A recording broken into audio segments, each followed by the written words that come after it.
바로 모두 자리에 앉아 주시기 바랍니다. 제42회 국무회의입니다. 대통령님께서 개선언과 함께 모두 말씀을 하시겠습니다. 제42차 국무회의를 시작하겠습니다.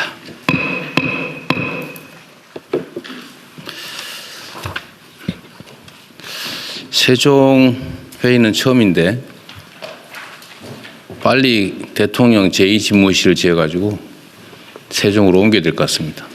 너무 여유 있고 좋네요.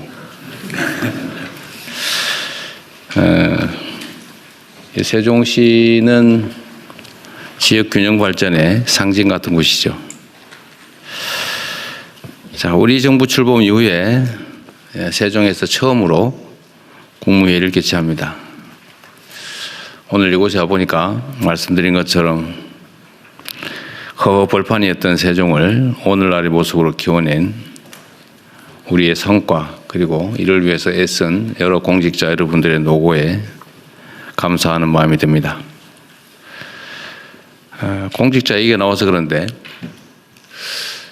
그 사회의 운명을 결정하는 것은 여러 요소가 있지만 그 중에 가장 큰 게 역시 공직자들인 것 같습니다. 국민으로부터 권한을 위임받아서 소위 권력이라고 하는 것을 가지고 그 사회의 주요한 문제에 대한 의사결정을 하죠. 공직자들이 바른 마음으로 열성을 다하고 유능하면 전혀 다른 세상을 만들 수도 있지만, 또 한편으로 또 반대로 보면 공직자 몇몇에 의해서 그 나라 운명이 판이하게 바뀌기도 합니다. 망하기도 하죠.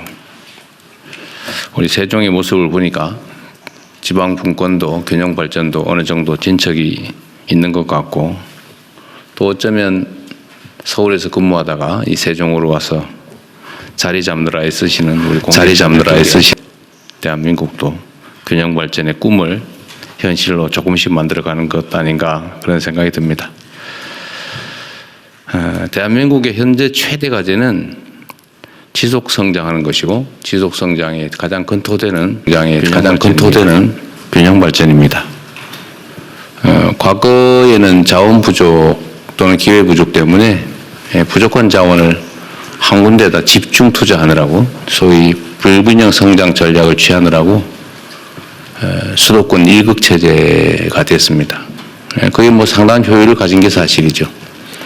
그러나 이제는 수도권 집중이 한계로 작동하고 있습니다. 지금 같은 방식으로 계속 수도권 집중이 일어나면 그야말로 수도권은 미어터지고 지방은 소멸해가는 그런 문제들이 생겨서 대한민국이 지속 성장하기가 어렵다, 발전이 어렵다는 생각이 듭니다.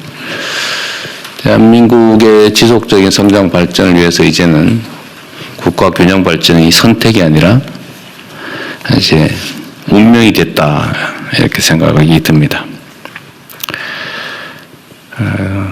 정부가 이 때문에 5극 3특이라는 말을 만들어 지금 쓰고 있습니다. 이 수도권 1극이 아니라 지방을 포함한 5개의 발전 중심부, 그리고 강원, 전북, 제주 3개 특별자치도 이렇게 5극 3특 전략 추진에 보다 속도를 내야 될 것 같습니다. 또 인공지능과 지역별 맞춤 전략에 따른 균형 성장 거점 구축에도 박차를 가하도록 하겠습니다. 행정수도 세종의 완성은 균형 발전의 주춧돌을 놓는 일입니다. 세종 집무실과 또 세종 의사당 건립을 차질 없이 추진해 나가겠습니다.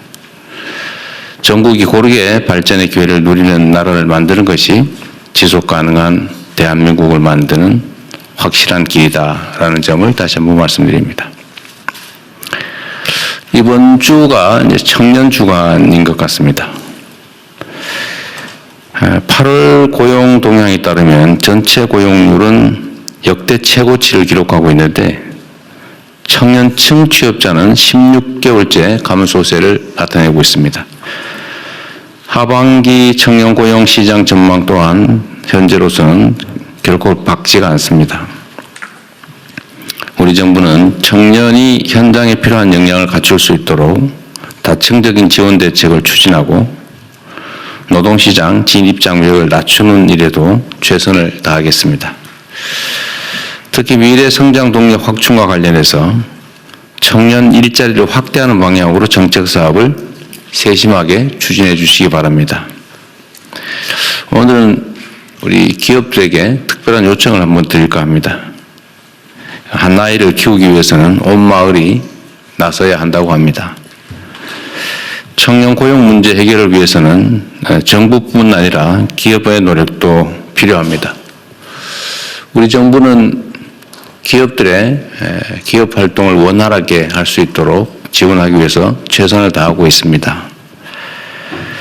팀 코리아의 정신으로 통상파고를 정부와 힘을 합쳐서 극복하고 있는 우리 기업들이 청년 고용난이라는 또 하나의 고비를 넘는데도 정부와 함께 힘을 합쳐주시기를 부탁드립니다. 청년 신규 일자리 창출도 꼭 필요한 일입니다. 그런을 통해서 청년도 기업도 국가도 모두가 윈윈하는 경제 성장의 새 물꼬를 트자는 간곡한 당부의 말씀을 드립니다. 우리 정부의 123대 국정과제에 대한 관리 계획이 마련됐습니다. 국민 모두의 대통령으로서 주권자의 뜻이 담긴 123대 국정과제를 나침반 삼아 국민의 삶을 변화시키고 세계를 선도하는 대한민국을 꼭 만들겠습니다.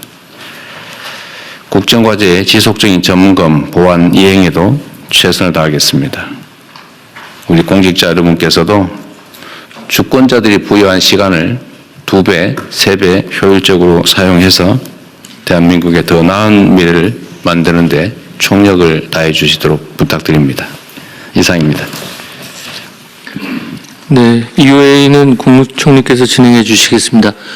네, 대통령님, 저 오늘 교육부 장관님, 여가부 장관님 오늘 그러시죠. 그 회의 본격적으로 시작하기 전에 이제 국무회의가 다 완성체가 된 것 같아요.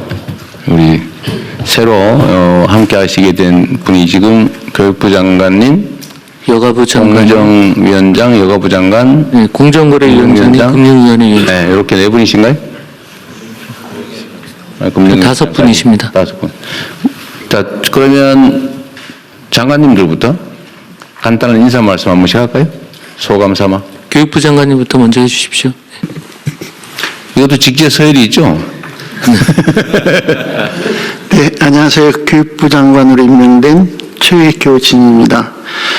국민주권정부의 국무위원으로 이렇게 함께 인사드릴 수 있는 영광을 주셔서 고맙습니다. 먼저 100일 넘게 국민주권정부 성공을 위해서 달려오신 국무위원님들 모시고 함께 최선을 다해서 역할을 하도록 하겠습니다. 지금 방금 대통령께서 또 한 번 강조하신 공직자의 자세를 늘 마음에 품고 많은 국무위원 여러분들께 여쭙고 부탁드리고 또 협력하면서 최선을 다하도록 하겠습니다. 고맙습니다. 네, 여가부 장관님. 네, 여기 있습니다. 네. 예. 네, 여성가족부 장관 원민경입니다. 저에게 모두가 존경받는 성평등 사회를 만드는데 헌신할 기회를 주신 대통령님께 감사드립니다. 성평등 가족부로의 확대 개편을 통해 성평등 정책 총괄 조정과 거버넌스 기능을 강화하고 교제폭력, 디지털 성범죄 등 젠더폭력에 선제적으로 대응하겠습니다. 위기 취약 가족과 청소년이 기본권의 주체이자 우리 공동체의 중요한 일원으로 행복한 삶을 살아갈 수 있도록 최선을 다하겠습니다. 성평등 사회, 국민 모두가 행복한 사회를 실현하기 위해서는 고용, 교육, 복지, 문화, 산업을 비롯 많은 부처와의 협력과 소통이 반드시 필요하고 요청됩니다. 대통령님과 국무위원님들의 많은 관심과 협조를 부탁드립니다. 감사합니다. 네, 이거를 공정위원장, 그럼 이 공정위, 금융위, 교육위원 순서가 어떻게 되는 거예요? 국가교육위원회가 먼저입니다. 교육위원회 문제예요? 네. 교육위원장님 먼저 하시죠. 국가교육위원장 차정현입니다. 존경하는 대통령님 모시고 여러 국무위원들과 함께 국무회의에 참석하게 되어서 영광스럽고 막중한 책임감을 느낍니다. 우리나라 교육의 근본 문제는 강고한 대입 경쟁 교육 체제 문제입니다. 중장기적 관점에서 근본적이고 종합적인 계획 방안을 만드는 데 최선을 다하겠습니다. 그동안 여러 이유로 국민들의 기대에 부응하는 데는 역부족이었습니다. 빠른 시일 내에 국가교육위원회를 정상화시켜서 국민이 요구하고 또 기다리고 계시는 교육개혁을 해내기 위해서 최선을 다하겠습니다. 고맙습니다. 네, 공정금융위는 직제서열이 어떻게 됩니까? 네, 공정위 위원장님 해주시죠. 공정위원장이 문제예요. 네. 네, 감사합니다. 공정거래위원장 맡게 된 주병기라고 합니다. 지금 그 국내외적으로 그리고 세계사적으로 한국사적으로 중대한 전환기를 맞이했다고 생각하고요. 이런 전환기에 이런 막중한 책임을 느끼고 막중한 사명감을 느끼고 있습니다. 중책을 맡겨주신 대통령께 깊이 감사드리고 여기 계신 모든 국무위원들 그리고 훌륭한 분들과 국정 운영에 참여하게 된 것을 영광스럽게 생각합니다. 공정위의 역할이 여러 부처가 지금 가지고 있는 현안들, 가령 산업안전이라든지 노동 양극화 문제 해소, 그리고 지속 성장의 과제를 위해서 산업혁신, 산업전환 이런 것들에 마중물이 될 수 있다고 생각합니다. 필요하면 언제든지 가서 같이 협력해서 변화를 이끌어낼 수 있는 그런 공정위원장으로서 역할을 하겠습니다. 감사합니다. 네, 금융위원장님. 네, 금융위원장 이영원입니다. 한국 경제가 지금 저성장, 양극화라는 구조적 난제를 극복하고 대통령께서 말씀하신 지속성장이라는 새로운 미래를 열어가는 데 있어서 금융의 역할이 그 어느 때보다도 중요한 시점입니다. 이런 대전환의 시기에 막중한 중책을 맡게 되어 책임감이 무겁습니다. 금융은 미래의 길로 자금을 연결하는 생산적 금융으로의 전환, 그리고 금융약자한테 기회를 제공하는 포용적 금융으로의 전환, 그리고 금융 안정과 시장 질서를 지켜내는 신뢰 금융으로의 전환, 이런 금융 분야의 국정 과제를 속도감 있게 추진하도록 하겠습니다. 열심히 하겠습니다. 제가 어제 인사를 하면서 들었는데 아버님이 10,000원으로 이름을 지려다가 너무 적다고 미래지향적으로 억원으로 지으셨다는데 원래 조원이나 경원으로 지었었어야 되는 건데 그때는 그 생각을 너무 이상적이어서 안 했다고. 네. 네, 오늘 어쨌든 네, 장관님들 또 위원회 위원장님들 이제 함께하게 됐는데 이제 이 말씀을 한번 드리고 싶습니다. 우리가 가끔씩 잊어버리는 게 있는데 권한을 또는 권력을 가지면 그게 자기 거인 줄 착각하는 경우가 있습니다. 권력은 자기 게 아니죠. 부모님으로부터 물려받은 것도 아니고 태어날 때 타고난 것도 아닙니다. 잠시 국민으로부터 위임받은 거죠. 그 선거를 통해서든 임명을 통해서든 그 권력의 원천은 언제나 국민입니다. 그리고 내가 시험을 받든 선거를 통해서 표를 얻었든 내가 가지고 있긴 하지만 그건 잠시 위탁받은 거죠. 대리하는 겁니다. 근데 이걸 잊어버리는 경우가 상당히 많아요. 자기가 마치 그 권력을 가진 특별한 존재인 것처럼 착각하는 경우가 있는데 그런 착각에 빠지지 않도록 노력하는 게 정말로 중요하겠다 그런 생각이 듭니다. 그리고 공직자는 사업가 또는 개인과는 다르죠. 공적인 일을 하기 때문에 공적 권한이 부여되어 있는 겁니다. 권한에는 책임이 똑같은 양이 따르죠. 공적 책임, 공적 권한은 같은 말입니다. 그리고 우리가 행사하는 모든 권한, 모든 업무는 오로지 국민을 향해 있어야 합니다. 나를 위해서, 주변을 위해서가 아니라 오로지 주권자인 국민을 향해 있어야 된다는 것. 그래야 민주공화국의 가치가 살아있는 진짜 민주국가가 되겠죠. 민주적 공동체. 그리고 그게 주권자라고 하는 게 뭐 힘세고 돈 많이 가지고 지위 높다고 더 크고 힘없고 가진 것 없고 소외돼 있다고 작은 게 아니죠. 국민은 누구나 존경하고 똑같은 대등한 주권자다. 이 생각을 결코 잊으면 안 되겠습니다. 그래서 이 정부의 이름이 이제 국민주권정부가 됐는데 공직자는 공적 활동을 하는 범위 내에서는 한순간도 자신의 존재가 국민 밑이다. 국민을 모시는 존재다라는 걸 잊지 말아야 하고 내가 가진 공적인 시간 1시간은 5,200만 시간의 가치가 있다는 생각을 결코 한순간도 잊어서는 안 됩니다. 공직자 손에 그 나라 운명이 달려있다는 생각을 하고 권력의 귀속 주체가 국민이라는 생각을 하면서 책상 위가 아니라 언제나 현장에 있어야 합니다.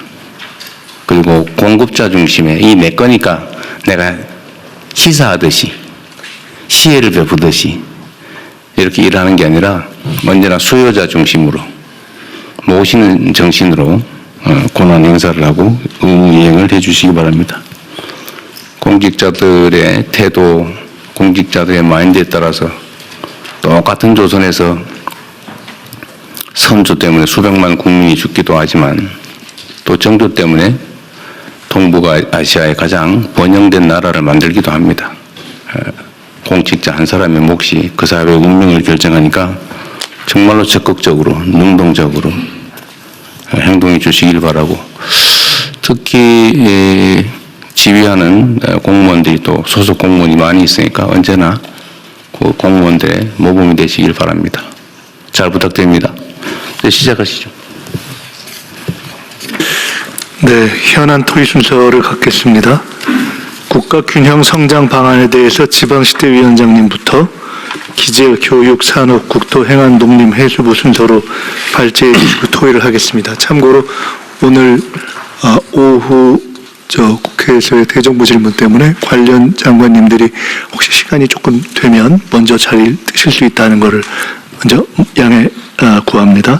그러면 바로 지방시대위원장님부터 발제해 주십시오. 예, 지방시대위원장입니다. 앞에서 대통령이 말씀하신 것처럼 균형발전의 상징 같은 것이 이곳 세종인데 여기서 균형성장 전략에 대한 국무회의 토의를 갖게 된 것 자체가 대단히 뜻깊은 일이라고 생각합니다.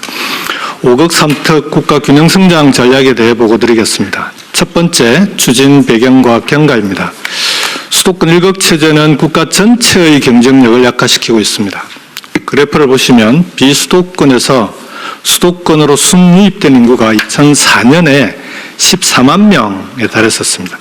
그러다 2011년 처음으로 마이너스로 돌아선 적이 있습니다. 수도권에서 빠져나가는 인구가 더 많아졌던 시기입니다. 혁신도시의 공공기관 이전이 본격화된 시기입니다. 그러나 이 추세는 그리 오래가지 못합니다. 2017년 이후 다시 수도권으로 들어오는 인구가 더 많아졌습니다. 그러다 지난 해인 2024년에는 지난 한 해 동안만 4만 5천여 명의 인구가 수도권으로 몰려들었습니다. 이를 연령대별로 분석해보면 작년 한 해 동안 30대 이하 청년은 6만 6천 명이 수도권으로 순유입된 반면에 40대 이상은 2만 1천 명이 오히려 비수도권으로 유출되었습니다. 순유출되었습니다. 청년들이 수도권으로 몰려오는 것은 당연히 일자리와 교육이 가장 큰 이유입니다. 문제는 사람과 자본이 몰려들고 있는 수도권조차도 과밀과 집중으로 인해 갈수록 경쟁력이 떨어지고 있다는 겁니다. 부동산 문제는 말할 것도 없고 수도권의 교통 혼잡으로 인한 손실 비용만 해도 지난 한 해 41조 원에 달합니다. 8년 전에 비해서 10조 원 가까이 증가한 수치입니다. 수도권에 창업한 기업은 비수도권에 비해서 평균 서너 배 이상의 경상비를 부담해야 합니다. 국가 경쟁력을 약화시키고 있는 수도권 1급 체제를 극복하고 청년들이 지역을 떠나지 않아도 되는 나라를 만들어야 합니다. 5급 3특 국가균형성장 전략은 바로 이런 문제의식에서 출발했습니다. 비수도권 지역에도 청년들이 가고 싶은 좋은 일자리가 있고 일자리와 연계된 좋은 대학이 있어야 합니다. 창업도 지역에서 투자 걱정 없이 가능해야 합니다. 수도권처럼 자가용 없이도 대중교통만으로 다닐 수 있는 광역 대중교통망은 기본입니다. 그래야 관광산업도 활성화시킬 수 있습니다. 정주 여건과 어려운 문화와 같은 생활 여건의 개선도 시급합니다. 기존의 시도 단위로는 사실상 힘들다는 것을 지금 우리가 마주한 현실이 여실히 보여주고 있습니다. 비수도권도 수도권처럼 권역별로 경제권과 생활권을 만들어야 경쟁력을 가질 수 있습니다. 비수도권을 청년이 자신의 미래를 그릴 수 있는 지역으로 대전환하자는 제안이 바로 5억 3특 국가균형성장 전략입니다. 오늘 각 부처별로 보고하는 정책은 그런 고민의 산물입니다.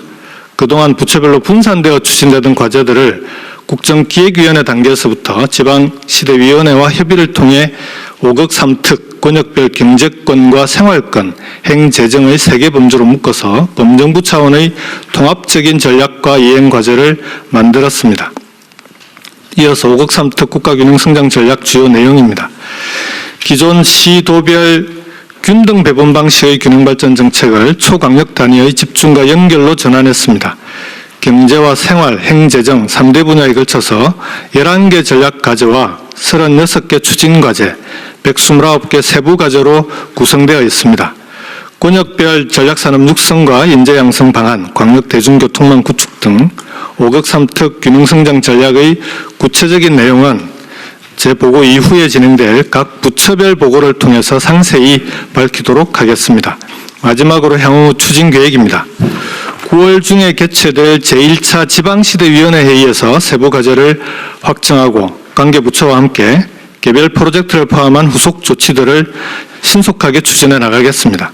자치분권 및 균형발전법을 포함한 관련법을 개정하고 자치분권 균형성장 5개년 종합계획을 수립하도록 하겠습니다. 5억 3특별로 설명회를 개최해서 우리 정부의 국가균형성장 비전과 전략을 공유하는 한편 초강력 연합의 출범과 5억 3특별 주요 프로젝트 추진도 적극 지원하겠습니다. 앞으로 지방시대위원회는 여러 부처에 걸쳐져 있는 5억 3특 국가균형성장 정책이 통합적으로 추진될 수 있도록 중앙부처, 지방자치단체와 지속적으로 소통해 나가겠습니다. 대통령님과 국무위원 여러분의 지속적인 관심과 지원을 부탁드립니다. 이상으로 보고를 마치겠습니다. 감사합니다. 예, 다음은 기획재정부에서 AI 초혁신 경제를 기반으로 하는 국가균형성장 지원 전략에 대해서 보고를 드리겠습니다. 조금 전에 김경수 위원장이 보고한 것처럼 왜 청년들이 지방을 떠나느냐. 좋은 일자리가 없습니다. 그리고 지역은 시간이 갈수록 악화됩니다. 좋아지지가 않아요. 그러면은 이 상황을 어떻게 할 것이냐. 그런데 두 번째 보시면 또 재정은 더 늘어납니다. 지방으로. 지방은 재정으로 더 늘어나는데 또 더 발전이 안 되고 이게 이유가 뭘까? 저는 진짜 고민이 많이 해봤는데 딱 3가지인 것 같습니다. 그 밑에 대응 방안에 보시면 우선은 산업이 있어야 됩니다. 세계적인 산업이 없이 아무리 지방 균형 발전을 떠들어도 안 된다. 두 번째는 그 산업을 지원하는 인력을 양성을 해줘야 됩니다. 그리고 세 번째는 국가 정책이 지금 대통령께서 추진하시는 것처럼 지역에 많은 정책이 중점 정책에 대한 한다. 이렇게 3가지를 말씀드리고 첫 번째는 초혁신 경제입니다. 지역 전략 산업을 키워야 되는데 그래서 저희들이 새 정부 경제정책 방향에서 한 초혁신 아이템을 빠른 시일 내에 성과를 내서 그 아이템을 가장 생태가 잘 맞는 지역으로 배치한다. 이게 1번입니다. 그래서 지역 전략 산업하고 연계된 지역의 생태계. 그럼 두 번째는 지역에서 청년들이 창업혁신 생태계를 구축하지 않으면 이게 꿈이 없습니다. 그래서 제가 지금 4대 가견 총장님들 만났습니다. 그래서 카이스트는 중부권 담당, 그 다음에 울산가교의 원은 부울경을 담당, 이런 식으로 권역별로 할당을 좀 했었습니다. 책임지고 좀 혁신을 좀 할 수 있게, 청년들 창업할 수 있게 해라. 거기에다가 거점 국립대를 연계시키고, 또 지자체 창업을 연계시키고, 또 지금 중기부나 산업부 등에서 하는 중앙에 이 창업을 연계시켜서 창업 생태가 혁신되지 않고서는 안 된다. 그리고 세 번째는 관광입니다. 문체부 장관님 계속 관광 말씀하시는데 이 관광도 토탈 관광이 돼야 됩니다. 문체부만의 관광이 아니고 농림부 장관님도 관광이 있어요. 해수부 장관님도 관광이 있습니다.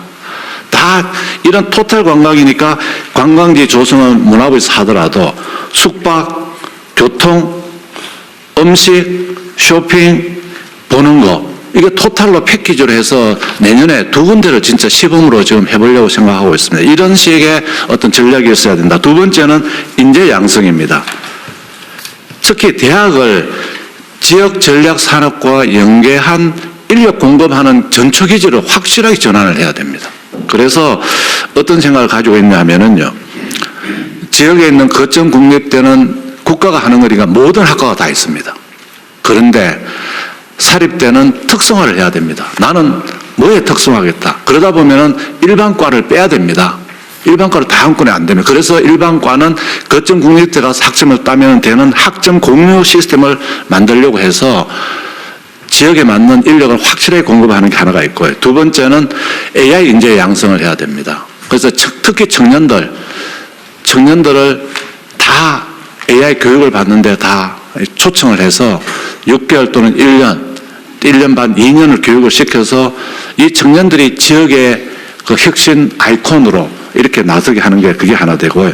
그 다음에 청년들이 이렇게 지역에 가려고 하면은 뭔가 재정적인 지원을 해줘야 됩니다. 그래서, 이번에는 특별하게 인센티브를 줍니다.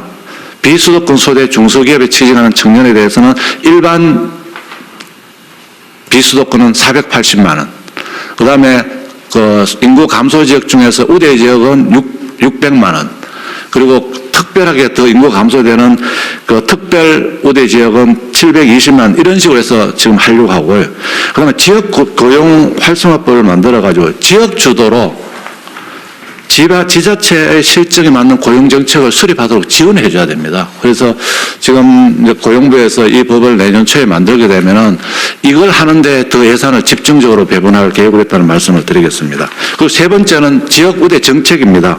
대통령께서 늘 말씀하시는 것처럼 지역에 자유를 줘야 됩니다. 그래서 내년도에는 이 지터계획의 포괄 보조를 늘려가지고 자유를 좀 확대하고 있습니다. 그리고 재정 지원 사업도 특별 지역, 우대 일반 지역을 나눠서 지금 7개 사업에 대해서는 차등으로 해서 특별 지역이 갈수록 혜택을 더 많이 받는 이런 구조를 바꾸고 있다는 말씀을 드리고 이걸 본격적으로 좀 추진하기 위해서 통합 지표를 금년 하반기부터 해서 내년에 만들어서 그래서 229개 지자체를 그룹화하려고 합니다.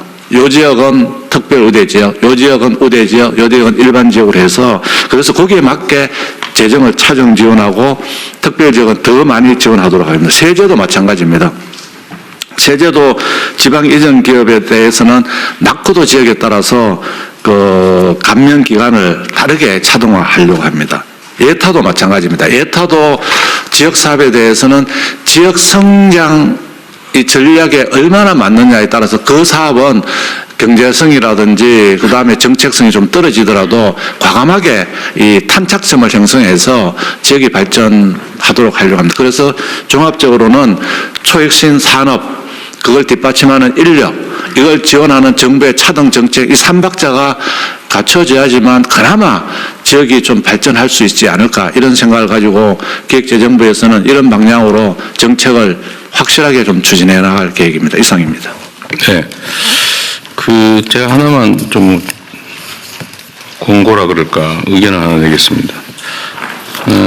지금 이제 각계 정책마다 이렇게 어려운 정도에 따라서 예를 들면 이제 수도권보다는 지방 중에서도 인구 소멸 위험 지역을 또 인구 소멸 현실화된 지역을 이렇게 단계별로 지금 대개 한 4단계 정도 돼 있죠. 네. 수도권, 비수도권, 일반 지역, 그다음에 우대 지역, 특별 소멸 지역. 이 4단계로 돼 있는데 이 정책 집행을 하다 보면 획일적 기준으로 정해가지고 열심히 노력하는 지방 정부가 손해 본 경우가 있거든요. 예를 들면 어떤 거냐면 인구가 줄어드는 정도에 따라서 지금 구분해 놨잖아요.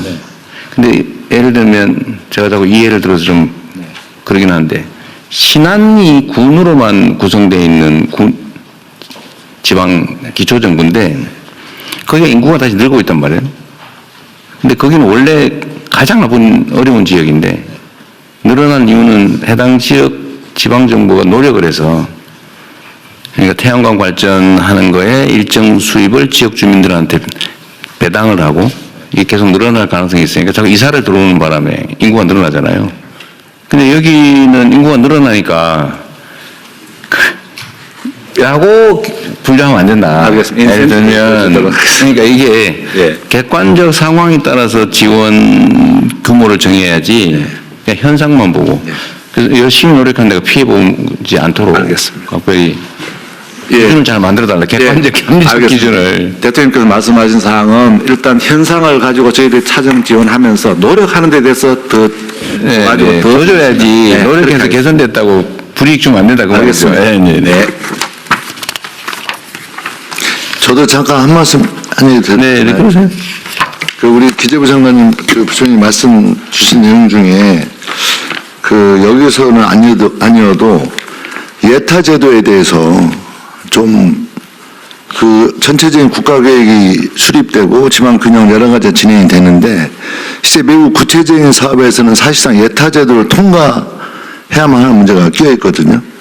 그래서 이 예타 제도에 대해서 좀 일부 변경 문제가 아니라 좀 근본적인 그 변화를 좀 시도하고 좀 그걸 개편하는 게 그게 되지 않으면 자칫 지방균형, 국가균형 문제에 대한 전체적인 그런 그 계획들이 그런 요소에 의해서 이렇게 좀 꼬이고 좀 안 되고 이런 위험성이 진행돼 왔기 때문에 좀 그 문제는 별도로 얘기를 한번 해봤으면 좋겠습니다. 네, 그러시죠. 네, 다른 의견 없으면? 대통령 저도 한 말씀. 네. 네, 누구세요? 저 환경부 장관입니다.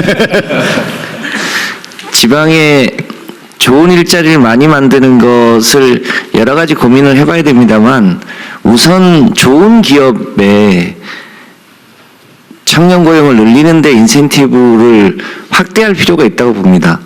실제로 외환위기 이후에 지방에 있는 대기업들 현대자동차나 HD 현대나 하나오션이나 이런 데가 정규직 직원을 거의 뽑지 않고 필요 인력들을 다 하청, 재하청으로 줘서 그게 노조법 2, 3조로 이제 어떻게 만회해 보려고 하는데 현대자동차가 몇 년 전에 처음으로 울산에서 정규직 노동자를 뽑았습니다. 거의 뭐 100대 1 이상의 경쟁을 하고 취업을 했는데요. 지금도 우선 할 수 있는 일은 현대중공업, 지금 HD 현대인데요. 하나오션이나 이런 기왕의 대기업군이 지방에 꽤 있거든요. 그런 데가 우선 일종의 하청, 재하청 방식이 아니라 정규직 노동자를 뽑으면 거기에 뭔가 세제 혜택을 추가로 주는 이거를 우선으로 하는 게 우선 1차적으로 가장 필요하다. 쉬운 일부터 좀 하면 어떨까 이런 생각이 듭니다. 네, 좋은 지적이네요.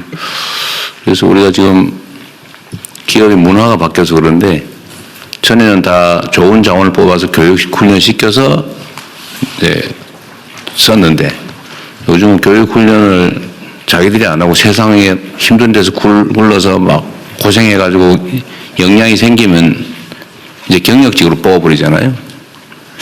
합리적인 측면도 있긴 하지만 또 한편으로는 좀 가혹한 측면도 있는데 어쨌든 그게 실질적으로 좀 가능하도록 지원하는 것도 고민을 좀 해야 될 것 같긴 해요. 이번에 제가 기업 측에 좀 부탁을 해서 청년들 신입 채용을 좀 해볼 생각인데, 근데 이게 선의로만 안 되잖아요. 그죠? 거기에 대해서는 어떤 지원이나 혜택이 가능하도록, 특히 지방. 좀 좋은 지적 같습니다. 네. 더 없으면 교육부 보고 넘어가죠. 네. 다음으로 국가 균형 성장에 부응하기 위한 지방대학 육성 방안에 대해서 보고드리겠습니다. 다른 분야도 마찬가지지만 우리나라는 우수한 대학의 수도권 쏠림이 계속되고 있습니다. 이것은 청년들의 수도권 쏠림을 더욱 가속화하고 수도권과 비수도권의 격차를 더욱 크게 만들고 있습니다. 그래서 서울대로 상징화되는 우수대학을 지역 곳곳에 육성하는 소위 서울대 10개 만들기가 국가 균형 성장을 위해서 필요한 이유입니다. 지방대학 육성 방안을 말씀드리겠습니다. 먼저 인재 양성 국가 균형 거점으로서 거점 국립대의 혁신입니다. 5극 3특 성장 엔진과 연계한 지산 학연 협력 기반 연구대학으로 거점 국립대를 혁신하겠습니다. AI 시대의 해외 국가들은 연구 중심 대학과 연구소 그리고 기업체의 역량을 한데 결집하고 혁신적인 공동 연구로 초격차 기술을 확보하려고 애쓰고 있습니다. 우리나라 거점 국립대학도 5극 3특 성장 엔진 분야를 중심으로 학부, 대학원, 연구소를 패키지로 지원해서 특성화 분야의 연구대학을 육성하겠습니다. 특성화 연구대학은 석 박사급 인재 양성과 응용 융합 연구에 집중하는 한편 연구 성과를 기술 이전하거나 사업화해서 산업 성장을 뒷받침할 것입니다. 이를 위해서는 지역 내 기업, 출연연, 과학기술원, 지역 대학들과 전면적인 협력 체계가 필수적입니다. 인재 양성과 공동 연구 같은 전면적 협력을 통해서 단기에 거점 국립대의 경쟁력을 끌어올리겠습니다. 특히 연구대학의 성과를 창출하는 핵심이라고 할 수 있는 우수 교원을 유치할 수 있게 연구비나 정주 지원 패키지를 마련하고 기업과 출연연 등에 자유롭게 겸임 또는 겸직을 하면서 현장에 필요한 연구에 매진할 수 있도록 하겠습니다. 8쪽입니다. 다음으로 모든 거점 국립대의 학부 교육 혁신으로 가고 싶은 대학을 만들겠습니다. 현재 우리 사회는 AI 시대에 필요한 기본 역량과 글로벌 경쟁력을 갖춘 현장 경험이 많은 인재를 원하고 있습니다. 또 최근 한 대학 연구소의 설문조사에 따르면 지방에 있지만 가고 싶은 대학은 어떤 대학이냐라는 질문에 학생과 학부모 청년들은 안정된 취업과 진로 보장 이것이 가장 중요하다고 답을 하고 있습니다. 이런 시대적인 사회적 요구에 부응해서 거점 국립대 학생이라면 누구나 학교에서 AI 기본 교육을 받도록 하고 글로벌 프로그램 참여 기회도 확대하면서 학교의 경제를 허무는 현장 기반 수업을 통해 수업이 곧 스펙이 되는 교육 체계를 만들겠습니다. 아울러 입학과 동시에 취업이 보장되고 기업 맞춤형 인재를 양성하는 계약학과를 확대해서 청년들의 취업 걱정을 덜어주도록 하겠습니다. 마지막으로 거점 국립대가 지역의 선도대학으로서 다른 지방대학과 자원을 함께 공유해서 중소규모 지방대학도 동반 성장할 수 있도록 지원하겠습니다. 이러한 거점 국립대 혁신을 뒷받침하기 위해서는 정부 차원의 전폭적인 지원이 당연히 필요합니다. 우선 안정적이고 지속적인 교육재정 확충을 해 나가겠습니다. 향후 거점 국립대에 대한 지원은 5년간 약 4조 원 이상이 추가 소요될 것으로 예상하고 있습니다. 수도권과 비수도권 간 교육비 격차가 상당한 만큼 재정당국과 협력해서 필요한 재원을 단계적으로 확충해 나가야 할 것입니다. 정부 재정지원과 함께 대학도 자체 수익을 확대하기 위하여 거점 국립대 학생 1인당 교육비를 2030년까지 단계적으로 상향할 수 있도록 하겠습니다. 다음으로 지방대학의 혁신을 위한 각종 규제 완화를 적극적으로 추진하겠습니다. 지방대 육성법의 고등교육 샌드박스 제도를 활용해서 지방대 교육 연구 경쟁력 제고를 위해 관계부처와 협의하여 적극적으로 규제를 완화하겠습니다. 마지막으로 이른바 서울대 10개 만들기가 성공하려면 범부처가 함께 서울 10개 만들기가 병행되어야 한다고 생각합니다. 2024년 국무조정실의 조사에 따르면 비수도권 청년의 43.5%가 더 나은 일자리 기회를 찾아서 지역 이동을 희망한다고 합니다. 졸업 후 청년들이 자기 지역에서 역할을 할 수 있도록 모든 부처가 협력해서 지역에 좋은 청년 일자리를 만들고 정주 인프라 개선에 힘써야 할 것입니다. 거점 국립대를 중심으로 지방대학의 교육과 연구 역량을 대폭 강화하면 청년의 수도권 쏠림이 완화될 수 있을 것이고 지역 첨단 기업의 인재가 적기에 공급됨과 함께 입시 경쟁 해소에도 기여할 수 있을 것으로 기대합니다.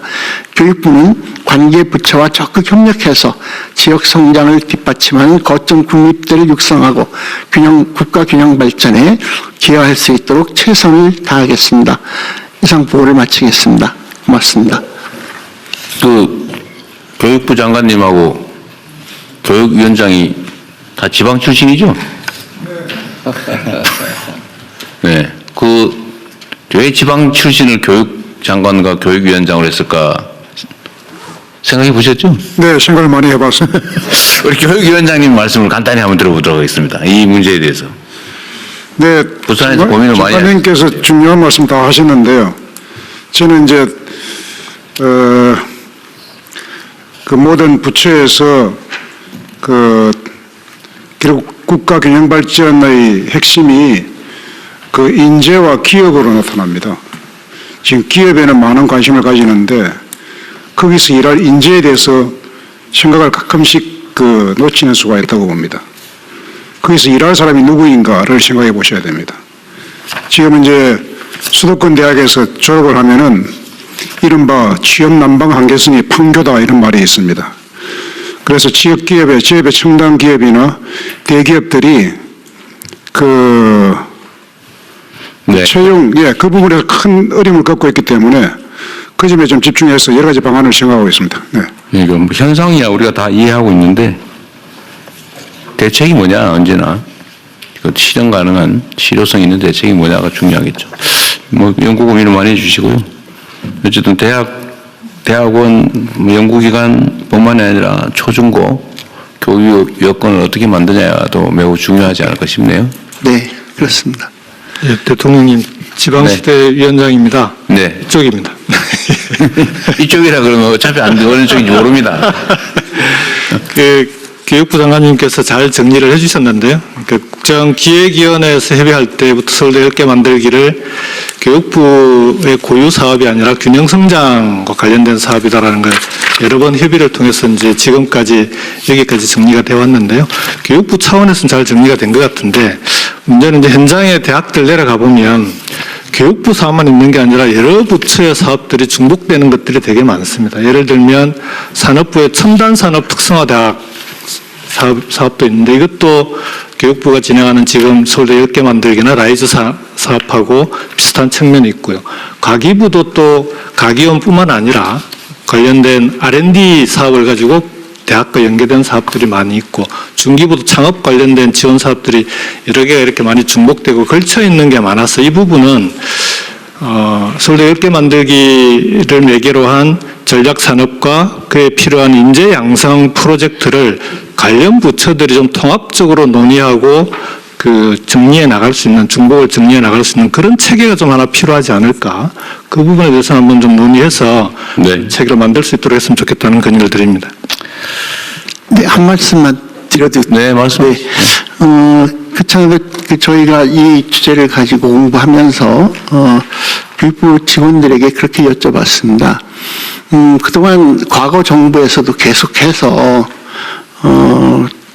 지방대학을 살리기 위한 많은 노력, 그리고 지방대학을 잘 살려서 대학의 지역 아이들이 지역에서 취업하고 살 수 있도록 하기 위한 노력을 하고 교육부에서도 굉장히 많은 재정 투여를 했는데 계속 실패했다.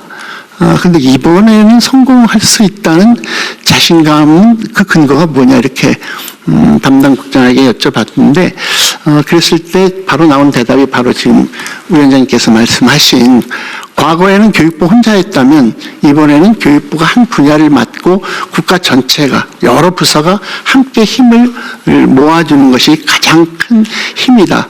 두 번째는 실질적으로 하자고 하는 것에 비해서 재정 지원이 필수적으로 들어가는데 일정한 장기적인 재정 지원에 관해서 구체적인 계획이 되어 있고 그것을 올해부터 실질적으로 풀어가고 있다. 물론 국가재정 전체의 상황을 보면서 단계적으로 하여 나가겠지만 이런 정부의 지속적인 의지, 재정 투자 이런 것들이 함께 이 일을 성공적으로 할 수 있게 하는 동력이다 이런 말씀을 나눈 적이 있습니다. 위원장님 말씀하신 것처럼 모든 부서가 함께 도와주실 때 이게 진짜로 네. 국가 균형 성장에 도움이 될 것이라고 생각합니다. 고맙습니다. 네, 대통령 국가교육위원장입니다. 너무 세부적으로 얘기하는 거 좀 나중에 하시고. 네, 네, 말씀하십시오. 간단하게 말씀드리겠습니다.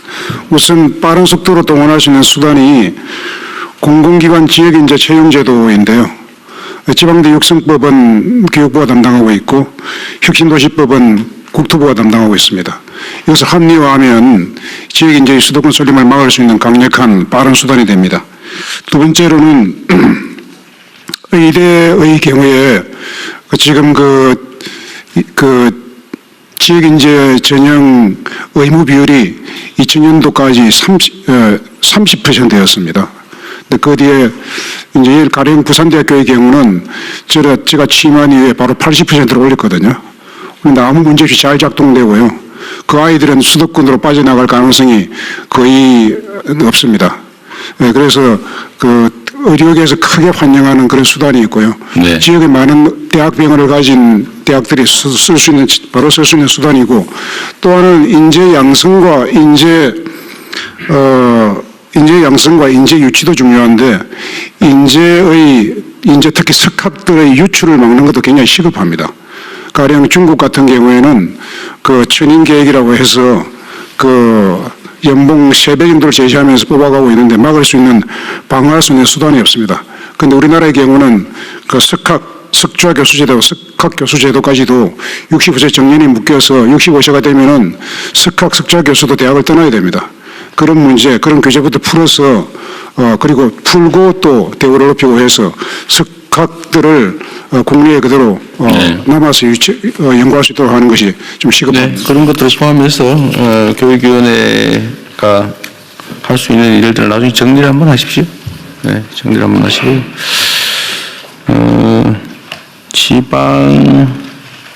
어쨌든 이게 지금 오늘 다른 부처들 얘기 좀 다 듣고 마저 좀 하도록 하겠습니다. 네, 우리 산업부.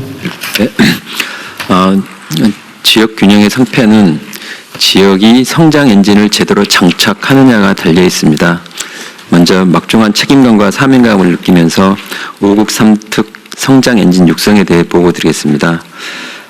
지난 20년간 다양한 지역균형 정책이 시행되었습니다만은 중앙정부는 부처별로 지원이 분절되어 있고 시도별로 단위도 분절된 집행구조, 특히 기업의 참여 부족 등으로 지역의 성장 엔진 정착에 번번이 실패해왔습니다.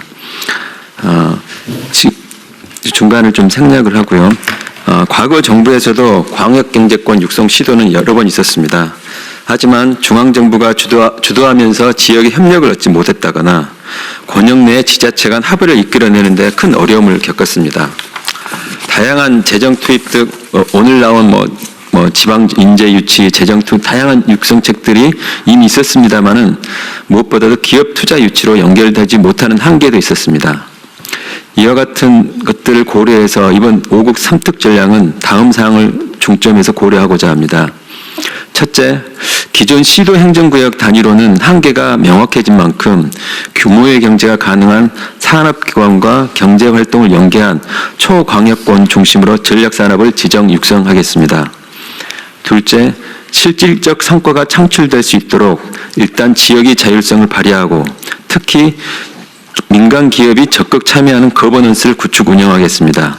이를 효과적으로 뒷받침하는 중앙정부의 역할을 지역과 협의해서 정립해 나가겠습니다. 결국 성장 엔진은 앵커 기업입니다. 앵커 기업의 투자와 투자 선순환을 이끌어낼 수 있는 효과적인 민관협약 프로젝트를 발굴하는 것이 관건입니다. 이를 위해 전략산업 분야 핵심 기업의 투자에 초점을 둔 중앙지자체 패키지 지원을 마련하겠습니다. 다음 성장 엔진 선정과 육성 계획입니다. 향후 5국 3특 권역별 성장 엔진은 국가 산업 전략과 지역 여건 등을 균형 있게 고려하고 중앙과 지자체 간 협의에 기반하여 권역별로 2, 3개 내로 선정하여 운영할 계획입니다. 권역 간 업종이 차별화될 수 있도록 한다는 원칙하에 권역별 산업 기반, 성장 가능성, 그리고 기업의 투자 가능성 등을 종합적으로 고려하도록 하겠습니다. 성장 엔진을 선정하고 이해하는 과정에서 중앙, 지자체, 기업, 지역의 혁신 주체 간에 유기적으로 협력하겠습니다. 중앙과 지방정부가 함께 권역별로 성장 엔진을 선정해서 기업의 투자계획, 중앙과 지방의 지원계획을 수립한 다음 지방시대위원회의 종합적인 의결을 거쳐 최종 확정할 예정입니다. 확정된 계획이 계획에 머무르지 않도록 권역별로 중앙지방정부와 기업, 대학 등 민간이 함께 참여하는 가칭 초광역 특별협약을 체결하여 실행력을 강화하고자 합니다. 오늘 기재부, 교육부, 국토부 등이 발표한 내용들을 종합하여 규제 완화, 혁신 지원, 금융, 청년 인재 양성, 재정 등 5종 세트 중심의 범부처 종합 지원 패키지를 마련하여 정책의 시너지를 극대화하겠습니다. 가칭 범정부 초광역 추진 협의체를 통해 부처 간 패키지 지원책을 조정하고 이행 현황을 점검하고 특히 지원 수단들이 부처 간에 분절적이지 않고 성장 엔진 육성에 맞춤형으로 적기 활용될 수 있도록 실질적인 운영 방안도 마련하겠습니다. 현재 마련되고 있는 지원 패키지 안들은 그동안에 나와 있는 다양한 내용들 현재 의견 수렴 중에 있으며 그 내용들을 바탕으로 최종적으로 정합 마련하도록 하겠습니다. 이상입니다. 네, 사실 산업부 역할이 제일 중요하죠. 네. 구체적으로. 네. 지방에 기업이 있어야지 뭐. 맞습니다. 네. 그리고 여기에는 안 나와 있습니다만 결국은 기업들이 지방에 가지 않으면 생존하거나 경쟁력을 가질 수 없구나 하는 시스템을 정부가 만들어주고 사회가 만들어줄 때 기업들은 결국 갈 겁니다. 단기적인 세제 지원이나 좀 뭐 대학 관련된 청년들 보내 규제 가지고는 안 되는 거고 결국은 기업들이 지방을 가야 경쟁력을 가질 수 있고 세계적인 기업들과 경쟁할 수 있겠구나 하는 그 시스템을 만들어줘야 되는 게 우선 중요하다고 생각을 하고요. 그걸 우리 정부가 만들어낼 수 있는 역량을 갖추느냐. 중앙정부, 지방정부, 그 각 지역의 혁신 주체들이 그걸 해낼 때 결국은 이게 성공을 하는 거지. 저는 그렇지 않으면은 또 한 번의 시도에 불과할 것 같아서 그런 어떤 막중한 책임감, 그걸 절절하게 느끼면서 한번 시도를 해보겠습니다. 그러니까요. 이게 이제 객관적인 합리성이 중요한데 지금 예를 들면 우리나라에 수도권에 있으면 땅값도 비싸지, 예를 들면 일단 비용도 많이 들지, 물가도 비싸지. 하여튼 이게 국제 경쟁력에 사실은 마이너스 요인이잖아요, 그죠? 근데 지방이라고 하는 게 다른 나라 기준으로 하면 고속철도로 1시간, 2시간 거리. 이 사실 지방도 아니거든요. 그건 뭐 하나의 그냥 초광역 정도에 해당되는데 우리나라는 아까 그 김경수 위원장 말씀하신 것처럼 요즘은 그 남방 한계선이 평택쯤으로 내려왔어요. 판교에서는 고급 연구 인력 그 정도가 이제 판교 남방 한계선이라고 그러고 일반적인 수도권 취업 한계선은 지금 평택까지 정도 내려와 있다 그러고 근데 그게 충청도까지 조금씩 내려오는 중이긴 한데 사실은 이제 호남, 영남, 뭐 충청, 강원 이런데 가면 예를 들면 지대도 쌓아야 되고 원래는 전기요금도 훨씬 쌓아야 되거든요. 생산지가 쌓아야 되잖아요. 근데 우리나라는 생산지하고 소비지가 엄청난 거리가 있고 그 송전 비용도 엄청나게 들어서 원래는 더 비싼데 똑같은 가격을 내니까 사실 지방이 역차별을 당하고 있는 거예요. 지방이 상대적으로 사실 비싸게 내고 있는 거라고요. 안 그래도 어려운데 지방에 더 비용 부담을 더 하니까 지방으로 가기가 점점 어려워지는 거죠. 사실 이게 매우 비합리적인 상태입니다, 지금. 이제 합리적으로 좀 수정을 해 나가야죠, 하나씩 하나씩. 네. 최근에 말씀하신 대로 아리백 산단을 하면서 전기값 그리고 재생에너지에 대한 수요가 그게 일종의 기업의 경쟁력의 중요한 요소가 되면서 기업들의 관심도가 굉장히 높아지고 있는 상황입니다. 그런 부분들이 일종의 지렛대 역할도 할 수 있을 거예요. 그러니까 산업부가 그 이제 기업의 입장을 잘 이해를 하니까 또 현장에서 오셨고 하니까 하여튼 기업 입장에서 뭘 어떻게 하면은 지방으로 가서 합리적 경쟁력을 갖게 될지를 사실은 수요자 입장에서 잘 판단을 해가지고 예를 들면 세제 지원을 하든 전기요금 지원을 하든 금융 지원을 하든 아주 싼 저 부지를 제공해 주든 뭐 지원을 늘리든 다 해야죠. 세계 지원도 해주고 재정 지원도 해주고. 예. 대통령, 이게 속도가 되게 중요한데요. 이게 이제 지방의 전략 산업을 육성하는 게 이제 그동안 많이 해왔는데도 속도가 잘 나지 않지 않습니까? 그래서 이게 이제 지금 추진되고 있는 것 중에 지역의 탱크 기업, 대기업이 투자를 했을 때 그에 맞춰서 여기 나와 있는 성장 5종 세트를 지원하겠다. 이제 이렇게 산업부가 전략을 세웠는데 예를 들면 시범 프로젝트를 빨리 성공시키는 게 제일 빠를 것 같습니다. 그래서 지금 현재 그 울산의 데이터 센터, SK가 데이터 센터를 그 첫 투자를 7조, 다 합하면 50조를 하겠다는 건데 그냥 데이터 센터만 들어오는 게 아니라 부울경의 제조 AI 산업과 연계된 전략산업 육성과 연계된 5종 지원 세트가 이럴 때 빨리 붙어줘야 되는데 SK와 협의를 해보면 몇 가지 요구사항들이 있습니다. 그런 걸 묶어서 지원 패키지를 빨리 만들어서 시범 프로젝트가 성공 케이스가 나올 수 있도록 그렇게 추진하도록 하겠습니다. 네, 지금 총리께서 누구 가셔야 된다 그랬죠? 외교안보 통일국방. 외교통일국방부 장관님이십니다. 자, 또 다시 진행하십시오. 또 국토부. 예, 국토교통부 보고 드리겠습니다. 그 5급 3특 국가 균형 성장을 위해서 그 저희 국토부가 마련한 좀 큰 틀에서는요. 첫 번째로는 기업과 인재가 모이는 첨단 산업 기반의 거점 도시를 육성하겠다는 거고요. 두 번째로는 중소도시 경제 생활 기반을 강화하겠다는 것. 세 번째로 광역교통망을 확충하고 네 번째로는 공공기관 이전 문제, 또 행정수도 완성, 또 새만금 육성과 같은 문제로 그런 과제들을 적극 추진하겠다는 겁니다. 먼저 기업과 인재가 모이는 첨단 산업 기반의 거점 도시 육성입니다. 현재 국토부에서는 권역별로 전략산업을 키울 수 있는 첨단 분야 국가산업단지 20곳을 조성하고 있습니다. 대전의 나노반도체, 광주의 미래차, 대구의 스마트 기술과 같이 각 지역별 특화 산업을 지원하는 첨단 국가산단을 만들겠습니다.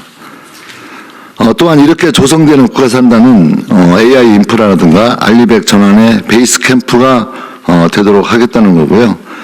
국가산단의 알리백 기반이 잘 구축되면은 이 글로벌 기업을 지방에 유치할 수 있는 그런 기회가 될 거라고 생각합니다. 또한 중요하게 생각하고 있는 것은 현재 혁신 기업들 또 청년 인재들이 업무와 상업 또 주거 공간이 잘 어우러진 그런 혁신 공간을 굉장히 선호하고 있다는 거고요. 과거에 그 판교의 테크노밸리를 성공시킨 것처럼 도시 인프라를 갖춘 지방 대도시권에 국가산단의 제조 생산 기능 또 도심융합 특구의 혁신산업 공간 또 신도시의 여러 가지 주거 환경이 결합된 기업형 첨단 도시를 만들어내겠다는 겁니다. 또 이런 사업에 성공하려면 잘 아시겠지만 창업이라든가 R&D, 문화융합 등에서 범부처의 집중 지원이 필요하다고 생각하고 있습니다. 다음으로는 균형 성장의 또 다른 축으로 이 중소도시의 어떤 경제 생활 기반을 강화할 필요가 있습니다.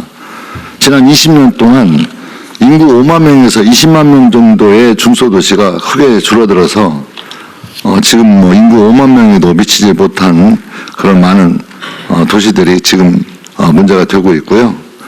하지만 이런 지방 중소도시들이 가진 그 나름의 강점을 좀 산업적으로 육성할 필요가 있겠다는 것입니다.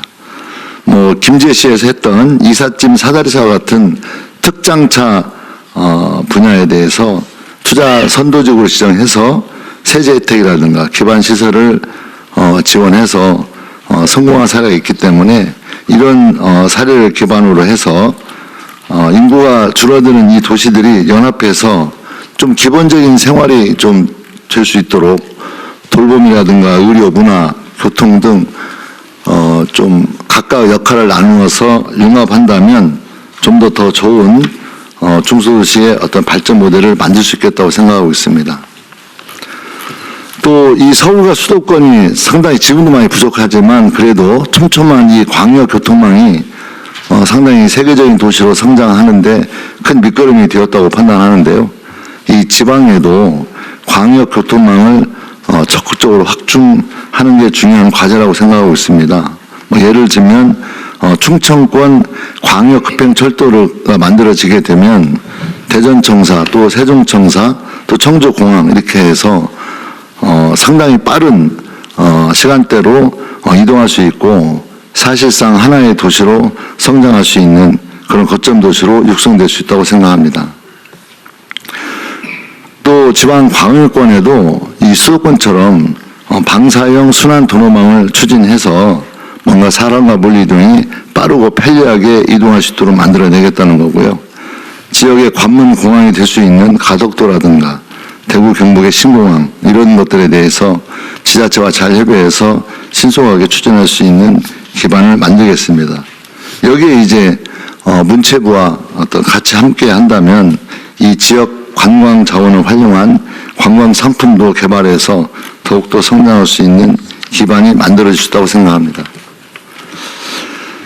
다음으로 이제 저는 속도가 매우 중요한 문제라고 생각하고 있는데요. 공공기관 이전 문제라든가 세종시 이런 국가 균형 정책의 거점으로 될 수 있는 곳에 대해서 좀 빠르게 준비해서 진행을 해야 되겠다라고 생각하고 있고 1차 공공기관 이전 성과에 기반해서 2차 이전도 올해 하반기 중에 전수조사를 진행하고 26년도에 계획을 수립해서 27년도에는 선도 이전을 하도록 하겠고요. 이번 해수부 이전이 그런 제2차 공공기관 이전의 사실상 신호탄으로 되어서 해수부뿐만이 아니고 기타 여러 기관들이 이전할 수 있는 그런 준비를 차질 없이 진행해 나가겠습니다. 마지막으로 말씀드리고 싶은 것은 이 특별한 지원 체계가 필요하다는 겁니다. 속도가 중요하다고 이렇게 얘기를 했는데요. 특히 도심 융합 특구 등 혁신 성장 거점에는 이 규제 특례, 세제 혜택, R&D 등 이 지원책들을 좀 몰아주자는 겁니다. 그래서 포괄적 인센티브 협약을 맺고 또 기업과 인재들이 좀 유인할 수 있는 그런 메가 특구를 실현해야 되겠다. 그래서 과거에 보통 예타 거치고 착공까지 4, 6년이 소요되는데 이런 시간들을 줄여서 속도를 높이기 위해서는 예타 면제라든가 또 신속 예타 아니면 좀 예타 제도에 대해서 근본적인 검토를 좀 해서 속도가 날 수 있도록 해야 되겠고요. 이런 균형 성장 핵심 사업을 뽑아서 빠르게 추진할 수 있는 광역권 성장 지원 특별법도 추진할 생각을 가지고 있습니다.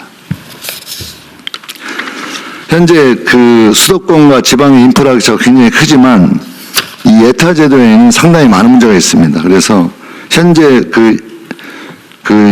당면한 시점에 수요를 중심으로 사업을 바라보면서 실제 수도권에 유리하고 지방에 아주 불리한 그런 제도로 되어 있기 때문에 좀 더 이 국민주권정부의 균형 성장을 위해서는 지방을 우대하고 좀 과감히 우대하는 그런 평가 방식을 도입하고 경제성보다는 균형 성장 전략을 담을 수 있는 그런 근본적인 예타 개혁이 필요하다고 생각하고 있습니다. 이상입니다. 네. 국토부는 어쨌든 지방의 인프라 구축이 중요한 업무인데 이런 생생용 인프라 예산 그거 잘 견뎌내셔야 됩니다. 네. 너무 많이 돈이 들어가요. 네. 그 민원성 일단 낭비되지 않도록 잘 지켜주시기 바랍니다. 네, 다음 행안부. 네, 행안부 보고 드리겠습니다. 행정안전부의 보고 제목은 진짜 균형 성장으로 잡았습니다.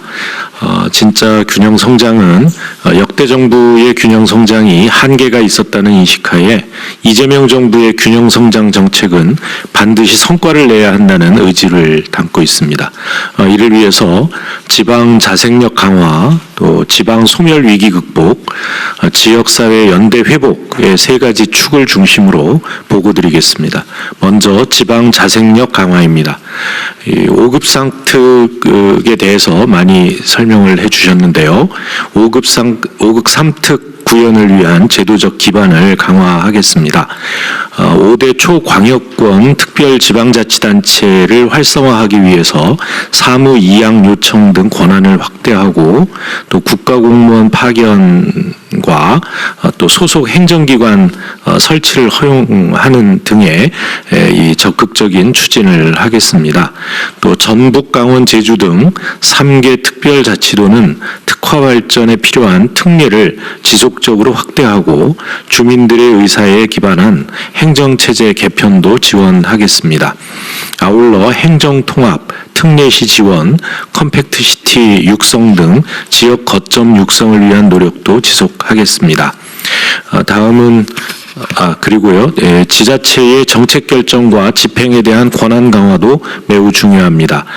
국가자치분권 균형성장회의를 신설해서 국가 차원의 자치분권 균형성장 논의에 지자체가 확고한 주체로 참여할 수 있도록 하겠습니다.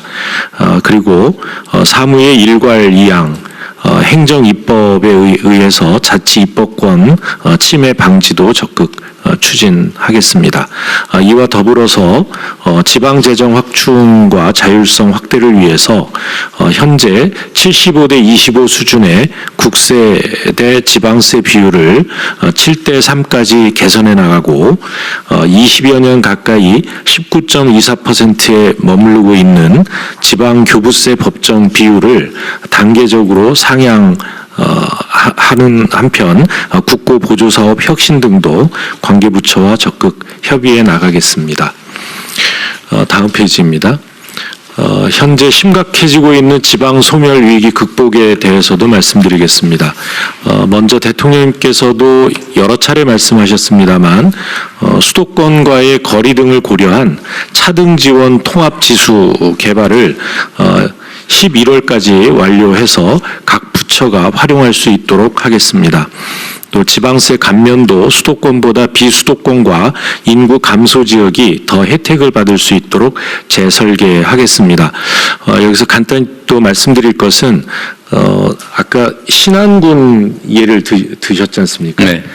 그 신안군에서 아마 관심을 가지고 있는 것은 인구 감소 지역이 2021년도에 지정이 돼서 22년부터 내년까지 5년간 정부의 그 재정 지원을 받아왔습니다. 그런데 내년에 이제 다시 5년을 지원할 지역을 선정하게 됩니다. 탈락하게 생겼던데요? 예, 그래서 지금 그렇게 된 이유가 600명 늘었다고? 예, 지방 소멸 위기에 대한 대응 차원에서 만들어진 것인데 인구 감소 지역이라는 명칭을 쓰고 있습니다. 그렇다 특히 뭐 이렇게 쓴 것은 인구를 주된 선정 기준으로 삼았기 때문입니다. 그래서 인구도 물론 중요한 기준이겠습니다만 종합적인 그 판단이 필요하다라는 점에서 인구 감소 지역 2차 선정에 앞서서 가칭으로 이 지방 인구 활력 지역 이런 이 명칭을 쓰고 인구뿐만 아니라 다양한 지방의 활력을 불어넣어서 그 지역을 더 활성화시키고 인구를 늘릴 수 있는 그런 지역을 선정한다는 하는 쪽으로 이렇게 제도를 개선해서 그 문제를 해결해 나가겠습니다. 예. 이어서 계속 말씀드리겠습니다. 각종 균형 발전 시책은 실질적인 인구 유입으로 이어질 수 있도록 사람 중심으로 바꿔나가겠습니다. 지방소멸 대응기금은 현재 시설 위주의 지원에서 사람, 일자리, 마을 중심의 사업에 투입될 수 있도록 패러다임을 전환하겠습니다.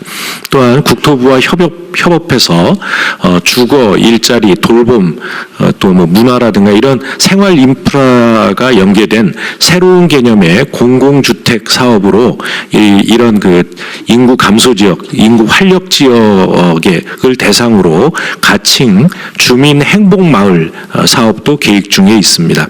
아울러 생활인구 등록제, 또 복수 주소제 도입, 그리고 마을기업 육성 및 고향사랑 기부제 활성화 등의 시책을 적극 추진해서 인구와 경제의 선순환 구조를 확립해 나가겠습니다.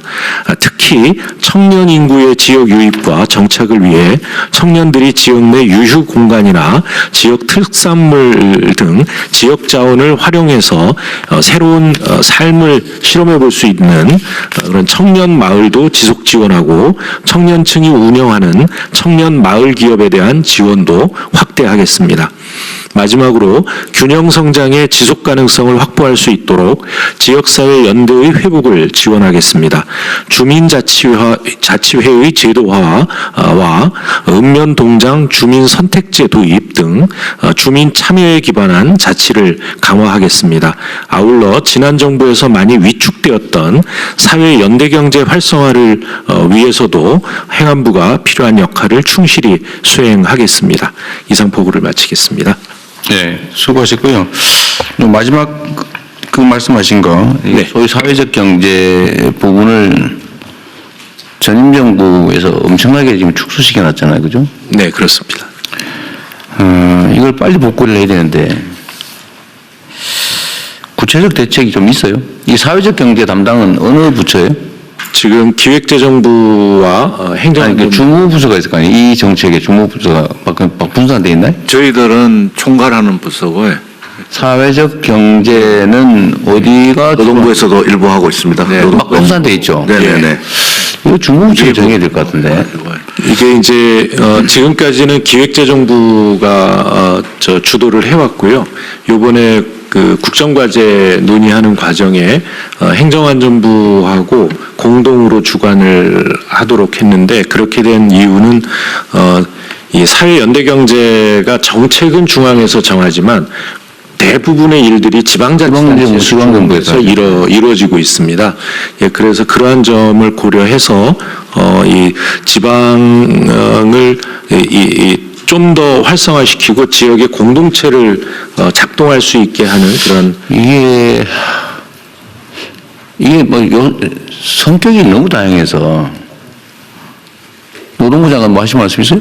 네, 이 사회적 기업이 처음 출발할 때하고 대통령 말씀처럼 이제 성격이 다양해져 가지고 각 부처에 분산되어 있는 걸로 알고 있습니다. 그래서 저희 부서는 일단 1,000억 원 지난 정부에서 완전히 삭감됐던 걸 1,000억 원 예산 복구해가지고 기재부에서 승인해 주셔가지고 했는데, 이게 처음에는 이제 지역의 단체들에서 이제 사회적 했는데, 이제 지금은 이제 지역 고용하고도 직결되어 있고, 그래서 우리 노동부에서도 예를 들자면 돌봄 노동이라든지, 그러니까 이 기업이 만들어내는 재화와 서비스의 성격이 사회적이냐라는 기업에 대해서는 적극적으로 지원하고, 그런 것들이 지역 일자리로 연계될 수 있도록 고민하고 있습니다.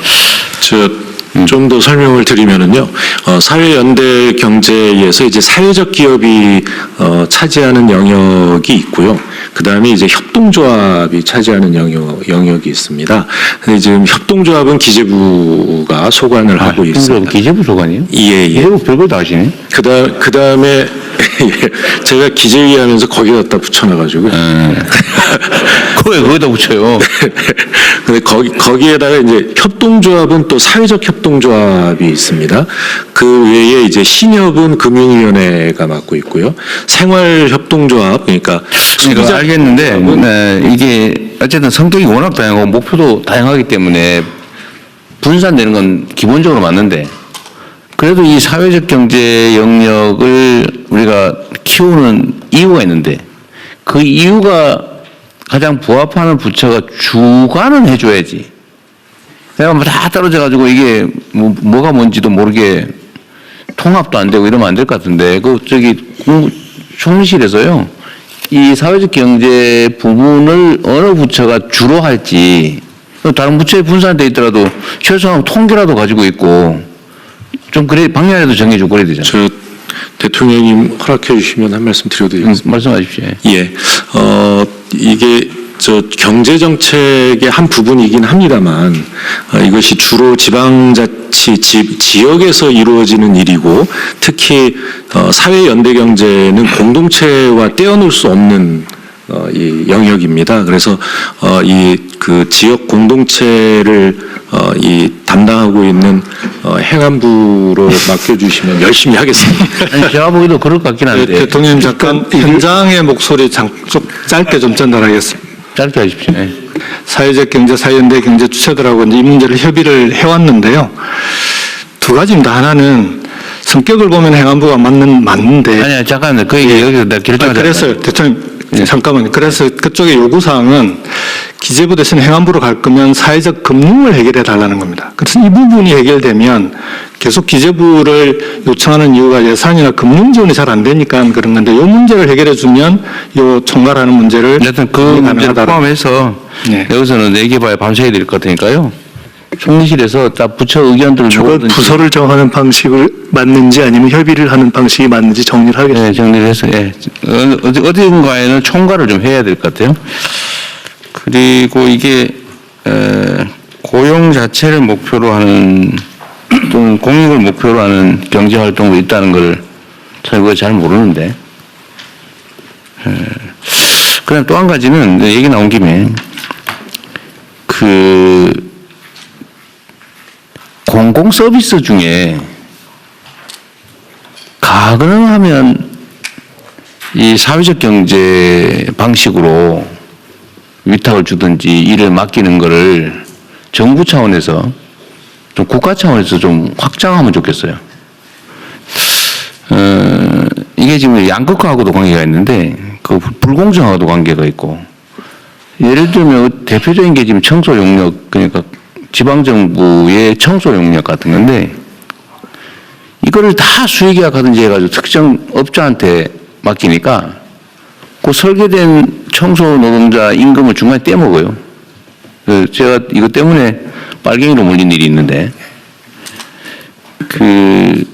하여튼 뭐 자랑삼아 한마디 하면 하여튼 청소 노동자들이 만든 사회적 기업 협동조합 이런 데다가 청소 용역을 주고 이거를 돈벌이가 아니라 공익적으로만 쓰게 수익이 나면 그러면 떼먹을 이유가 없어지잖아요. 네. 처우도 좋아지고 불만도 적어지고 자기 일이니까 열심히 하고 이게 모두에게 좋은데 이걸 이명박 정부 때 제가 성남시장 하면서 했다가 이명박 대통령이 이 국무회의에서 야 저거 정말 잘한 거다 훌륭하다 이래가지고 벤치마킹 다니고 그랬거든요. 그래서 1년 후에는 나를 빨갱이로 몰더라고 갑자기. 거기에 민노당 당원들이 있다는 이유로. 그래서 제가 갑자기 종북이 자금줄이 됐는데 지금도 사실은 이 사회적 경제 영역을 키워야 되는데 공공 서비스 부분을 위탁을 주는 걸 통해 가지고 훈련도 좀 하고 공정성도 확보하고 좀 그래야 될 필요가 있을 것 같고요. 또 한 가지는 그 방식은 협동조합 중에 이 노동자 협동조합이 있습니다. 네네. 예. 청소 노동자 협동조합이 하면 돼요. 그렇습니다. 예. 어차피 뭐 일정 기간 지나면 재위탁 다 선정하니까 그때 청소 노동자 조합의 경쟁을 지켜가지고 네. 잘 된 데다 맡기면 됩니다. 예, 그렇습니다. 그걸 정부 지침을 만들든지 해가지고 좀 해주면 좋을 것 같고요. 또 한 가지는 여기서 나온 김에 이 지방정부들 관계된 거라서 그런데 제가 지금 실태를 잘 모르겠는데 저기 농촌 지역에 가면 그 쓸데없는 시설공사 너무 많이 하거든요. 기반시설공사. 괜히 했던데 또 포장하고. 네네. 그 개천 아무도 안 쓴 개천 제방 쌓고. 네. 밭 한 떼기 있는 데다 다리 놓고 막 그런단 말이에요. 그게 내가 대충 듣기로는 농어촌 특별회계인가의 그 사용 목적이 무슨 시설을 하는 데만 쓰게 돼 있기 때문에 그렇게 쓰게 돼 있다고 하는 것 같아요. 이거 상당히 오래된 얘기인데 지금 여기 말씀 보면 예산을 시설 조성 위주의 사람 중심으로 한다고 돼 있기도 해서 네. 갑자기 생각이 났는데 그 농어촌 특별회계인가 뭔가에 그 조성된 자금을 반드시 그렇게 쓰게 제한돼 있죠. 지금은 시설 위주로. 시설만 하게 아마 돼 있는 것 같아요. 들은 바로는. 그걸 고치죠. 네. 고쳐서 시설 그러니까 회계법 특별회계법뿐만 아니고요. 그다음에 이제 지방기금법도 그렇게 돼 있습니다. 그 법 개정이 필요합니다. 네, 법 개정을 추진하시죠. 그게 불필요한데 돈 쓰고 있더라고 보니까. 예. 그 예산은 있고 시설만 해야 되니까 시설을 했던 데 또 하고 했던 데 또 하고 불필요한 데 계속해요. 농촌 지역 가보면 차라리 그거 가지고 기본소득 지급이라든지. 기본소득 지급이나 지역사랑의 상품권 주는 게 훨씬 낫습니다. 그거 하나 하고요. 행안부 얘기를 자꾸 얘기하게 되는데 요 다음에 농식품부가 갑자기 왜 농촌 재생에너지 기본소득을 농식품부가 하고 있지? 지방 행안부에서 해야 되는 거 아니에요? 네. 지방자치단체들이 하는 그 농어촌이라고 해서 대통령님 농어촌이라고 해서 농림부가 하겠다 그러고 또 행안부는 지방이니까 행안부가 해야 된다 그래서 저희들은 뭐 잘하는 데서 하자. 그러면은 요 햇빛 연금 문제는 또 농식품부 얘기를 들어보고 얘기를 좀 하기로 하죠. 예, 농식품부 보고 드리겠습니다. 농업농촌 발전 방안에 대해서 보고 드리겠습니다. 올해를 돌아보면 산청의 산사태도 있었고 강릉의 가뭄도 있었습니다. 이게 기후위기 때문이라고들 말씀하시는 분들이 많은데요. 기후위기와 고령화, 지방소멸 문제의 핵심이기도 하고 농촌의 사실 문제이기도 합니다. 그런데 동시에 여주 구양리에 가서 보니까 태양광 발전을 통해서 주민들이 상당히 희망을 느끼고 있었습니다. 그래서 저는 이 두 장면이 대조적으로 우리 사회의 위기와 기회를 표현한다고 생각을 했습니다. 그래서 동시에 작은 정책의 전환으로 주민들의 삶을 바꿀 수 있다라는 생각을 하고 있고요. 우리가 지금 5극 3특 균형 발전을 논의하고 있는데 여기에서 사실 누락될 수 있는 게 작은 마을에서 살고 있는 농어촌 주민들의 또 삶입니다. 그래서 그런 각도에서 저희들이 지역 활력을 높이고 균형 발전과 혁신 성장에 기여할 수 있는 몇 가지 구상들을 준비해 봤습니다. 첫 번째로 재생에너지와 기본소득 등을 통해서 새로운 농촌의 지역 순환경제 모델을 구축하도록 하겠습니다.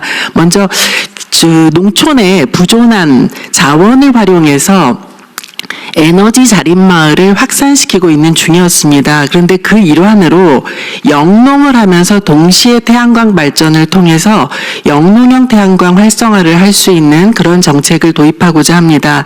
이것은 재생에너지 지구를 통해서 집적화를 하고 반드시 농지 등의 규제 완화가 수반되어야 가능합니다. 그래서 저희들은 농지의 그 타용도 시설 사용 기간을 8년에서 23년까지 확대하고 이 사업의 주체로서 영농형 태양광이기 때문에 농업인과 농업법인이 함께 할 수 있는 이런 방안을 구상하고 있습니다. 동시에 여주 구양리처럼 공용부지를 활용해서 태양광 발전 수익을 마을의 공공기금으로 활용하는 햇빛 소득 마을을 올해 10개소 선정을 할 것이고 내년도에 100개소, 그래서 2030년까지 전국에 500개소 확대하려고 계획을 하고 있습니다.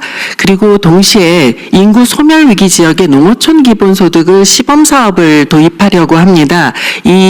아까 대통령께서 왜 이것을 농식품부에서 하느냐라고 말씀을 주셨는데요. 저희들이 하고 있는 기존의 돌봄 공동체 사업 등 그 연계 사업을 같이 함으로써 효능감을 좀 높일 수 있고 이것을 모니터링과 성과 분석을 통해서 확산할 가능성을 좀 검증해 보려고 합니다. 이때 신재생 에너지를 활용한 특히 태양광을 활용한 그 개발 이익을 기본소득의 그 자원으로 환원하는 모델을 구축하는 것이 매우 중요하다고 봅니다. 그리고 여기에는 그 신재생 에너지 활용의 자원이 되는 것이 농지를 포함해서 그 농촌 마을에 분포하고 있는 많은 마을 주민들의 공용 자원입니다.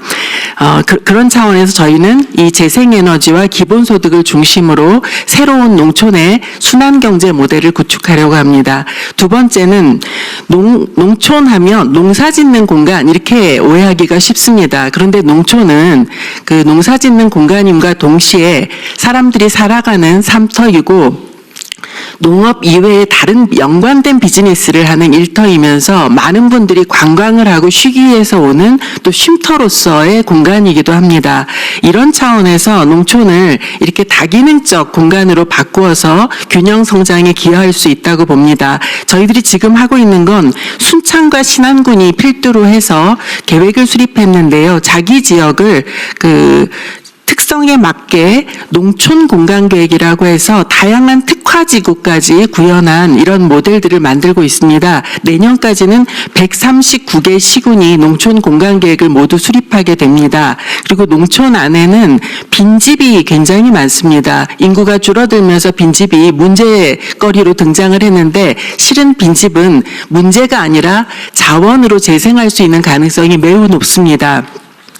농촌 빈집 7만 8천 호를 저희들이 조사를 완료했고 이것을 재생할 수 있도록 농촌 빈집 정비 특별법을 연내에 제정을 하고 지금 빈집 은행을 통해서 농촌 빈집이 거래가 될 수 있도록 그런 작업도 추진 중에 있습니다. 동시에 농촌 생활권 조성 재생을 지원하는 농촌 협약 프로그램이 있습니다. 이 농촌 협약 프로그램을 지방시대위원회와 함께 지역발전 투자 협약으로 연계해서 범부처 통합 지원할 수 있도록 확대하도록 하겠습니다. 다음 페이지입니다. 농촌은 넓은 면적의 인구가 분산 분포하기 때문에 기초 서비스의 공급에 있어서 양도 부족하고 질적으로도 굉장히 조악합니다. 이런 서비스 공급 방식을 읍내나 면소재지에 있는 시설에 사람들이 방문하는 형태에서 서비스를 아예 딜리버리, 배달하는 방식으로 바꾸고자 합니다.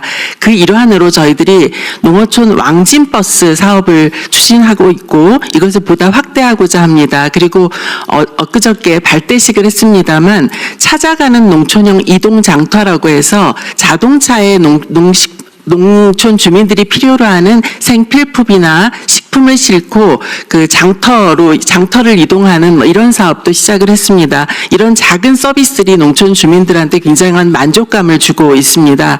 동시에 농촌형 교통매달이라고 해서 천원 택시 혹은 수요응답형 버스 등을 운영을 해왔습니다. 근데 이 중에서 전남 영암이 최근에 AI를 바탕으로 해서 수요 예측 교통 모델을 해보니까 오히려 평균 대기 시간이 90분에서 26분으로 줄고 운영하는 비용도 그 4억 3천만 원을 절약하는 이런 새로운 모델들이 발굴되고 있습니다. 그래서 이런 것들을 천원 택시나 수용답변 버스를 AI로 전환하는 농촌 교통 모델을 확산하고자 합니다. 그다음에 농촌에는 정주 인구, 사는 인구뿐만 아니라 사실 찾아오는 생활 인구 등을 통해서 그 농촌이 활력을 가질 수가 있습니다. 거기서 주민들이 또 소득도 올릴 수 있고요. 그래서 농촌 관광과 연계한 특화 산업을 지역에 다양하게 발전시키고자 합니다. 지금 시대는 4도 3촌의 라이프 스타일이 확산되고 있습니다. 그렇다면 워케이션 공간을, 유휴 공간을, 농촌에 많은 유휴 공간들이 있습니다. 유휴 공간을 활용해서 주민들이 워케이션 공간을 운영할 수 있도록 하고, 농막이 상당히 인기가 있었는데 농막은 사실 숙박이 불법입니다. 그래서 이것을 저희들이 농촌 체류형 쉼터라는 사업으로 바꿔가고 있습니다. 그래서 농촌 체류형 복합단지를 통해서 그 도시민들이 농촌에 가서 주말을 보내면서 굉장히 행복한 삶을 누릴 수 있도록 그런 정책을 확대하고자 합니다. 그리고 농업유산이나 K-미식벨트, 체험휴양마을, 한국형 산티아고 순례길로 불리는 동서트레일, 이런 다양한 농촌의 특화 자원들을 활용해서 주민과 업계가 협업하는 그 관광 상품들을 개발을 하고 이것이 농촌의 소득으로서 그 체화될 수 있도록 그렇게 하겠습니다. 그 밖에 청년의 창업 생태계를 조성하고 귀농귀촌인들을 위한 주거 인프라도 조성하도록 하겠습니다. 끝으로 농업 농촌에도 AI 기술을 접목하게 되면 획기적인 변화가 예상이 됩니다. 일단 농업 부문에 있어서 스마트팜이라는 것이 있는데 스마트팜에 AI를 적용하게 되면 훨씬 더 고도화된 모델을 만들 수가 있고요. 그다음에 농촌의 생활 환경에 있어서도 아까 수요응답형 교통 모델이 보여준 것처럼 굉장한 편리성을 확보할 수 있게 됩니다. 그래서 농업농촌 전 분야의 대대적인 AI 접목을 통해서 농업농촌을 발전시키고자 합니다. 또한 농촌을 이끌어갈 청년 인재가 농촌에 들어와서 살고 일할 수 있는 환경을 만들고자 합니다. 특히 청년들의 창업 준비부터 정착까지 예비 농업인 제도를 만들어서 교육과 컨설팅을 제공하고 그들이 필요로 하는 공공비축 농지를 우선 공급할 수 있는 시스템을 만들겠습니다. 창업에 필요한 자금도 지원하는 것을 체계화하려고 합니다. 한 가지 말씀을 드리겠습니다. 경북 문경에 늘봄영농조합 법인이 있습니다. 여기에서는 지주에서 주주로라는 슬로건을 내걸고 굉장히 작은 토지를 가지고 있는 농업인들로부터 토지를 모아서 110헥타 규모로 규모화를 했습니다. 그런 다음에 완전한 기계화와 이모작 등을 통해서 여기에 참여한 주주로서 참여한 이분들에게 농가소득을 2배 이상 올려주는 이런 실증을 한 바 있습니다. 저희는 이러한 공동영농 모델을 전국적으로 확산하고자 하고 2030년까지는 100개 정도의 공동영농 모델이 전국적으로 확산해서 청년들이 이곳에서 취업하고 일할 수 있는 그런 농촌을 만들도록 하겠습니다. 이상입니다. 네, 수고하셨습니다. 아까 얘기했던 거 마저 좀 하면 좋겠는데, 일단은 공공 서비스를 사회적 기업에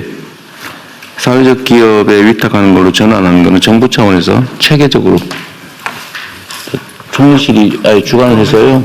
이건 아예 별도 기획 정책으로 시작해 주시고요. 그것까지 포함해서 하겠습니다. 네. 사실 농촌이 지금 인구 밀도가 낮아지면서 이게 지금 방치되어 있는 유휴 토지들이 많잖아요, 그죠? 예, 많습니다. 그리고 구양리 사례도 보면은 그냥 돈 드는 것도 없고 그냥 하니까 동네 사람들 먹고 사는데 도움되고 수익도 생기고. 예, 그렇습니다. 뭐 엄청나게 노력한 것도 솔직히 아닌데 기획으로. 네. 근데 이게 왜 전국에 20명에 100개밖에 못합니까? 하려면 뭐 마음 먹고 하면은 예. 수백 개라도 할 수 있는 거 아닌가요? 예, 그렇긴 한데요. 만 일단- 개도 할 수 있다고 합니다. 네? 만 예. 개도 할 수 있다는 게 예, 뭐라고? 만 개도 할 수 있다는 게 그 구양리의 창업주의 얘기입니다. 예. 그 창업주.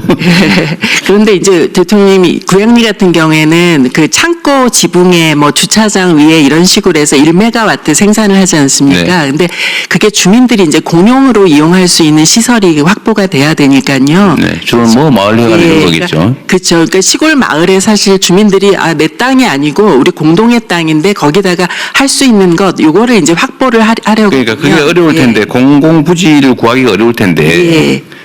근데 저는 그것도 생각의 한계라고 보이는데요. 네. 예를 들면 농촌 지역에 가면 도로 있잖아요, 도로. 도로. 예. 도로 위에 쫙 깔면 안 돼요? 어차피 뭐 사람도 없는데. 문제 있어요? 그 현재 입지 규제 때문에 막혀 있는데요. 이번 정기국회 때 그 입지 규제 문제를 풀면 그 문제도 얼마든지 해결 가능합니다.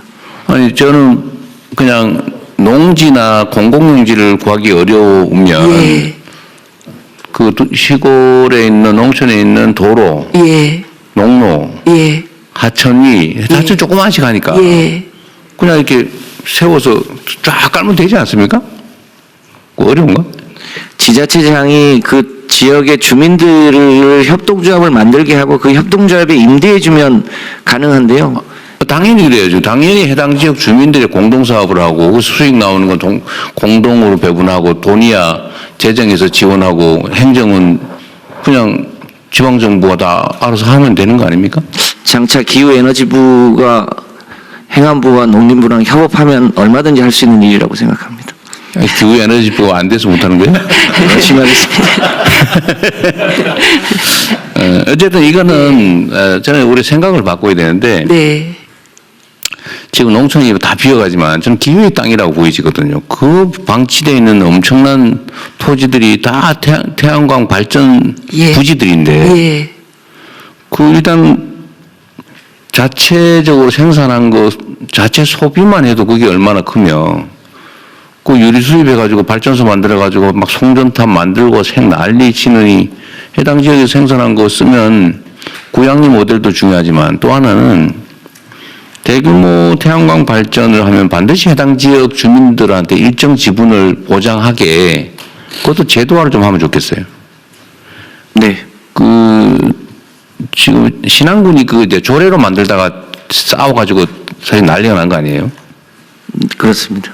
그런데 법으로 아예 일정 범위까지는 해당 지역 공동체에 일정한 지분을 주도록, 그러면 지역 주민들하고 싸울 일도 없지 않습니까? 지금도 제도는 되어 있는데 규모가 너무 작고 주민들의 돌아가는 몫이 너무 작아서 너무 작게 하니까 그러죠. 네. 어차피 재생에너지 구매는 한국전력이 정책적으로 하는 거 아닙니까? 네. 손해 안 보는 정도로 하고 지역 주민들 몫을 늘려주면 되죠. 그게 세금 걷어가지고 막 열심히 지방에 쓰는 것보다 훨씬 더 효율적일 것 같거든요. 이것도 역시 산업부도 좀 지원도 좀 해줘야 될 것 같고, 그죠? 예를 들면 이게 지금 어느 지역에 가면 생산을 해도 팔 수가 없다는 거 아니에요, 지금 호남 쪽으로 가면. 그래도 마을 공동체에서 하는 생산 전기는 양이 그리 크지는 않으니까 그런 건 우선적으로 전부 다 접속할 수 있게 해줘야 될 것 같아요. 그 여유가 충분히 있을 것 같고. 앞으로 이제 기후에너지부가 되시면 그러려고 하는데 이게 잘 안 되는 슬쩍 발을 빼는데요.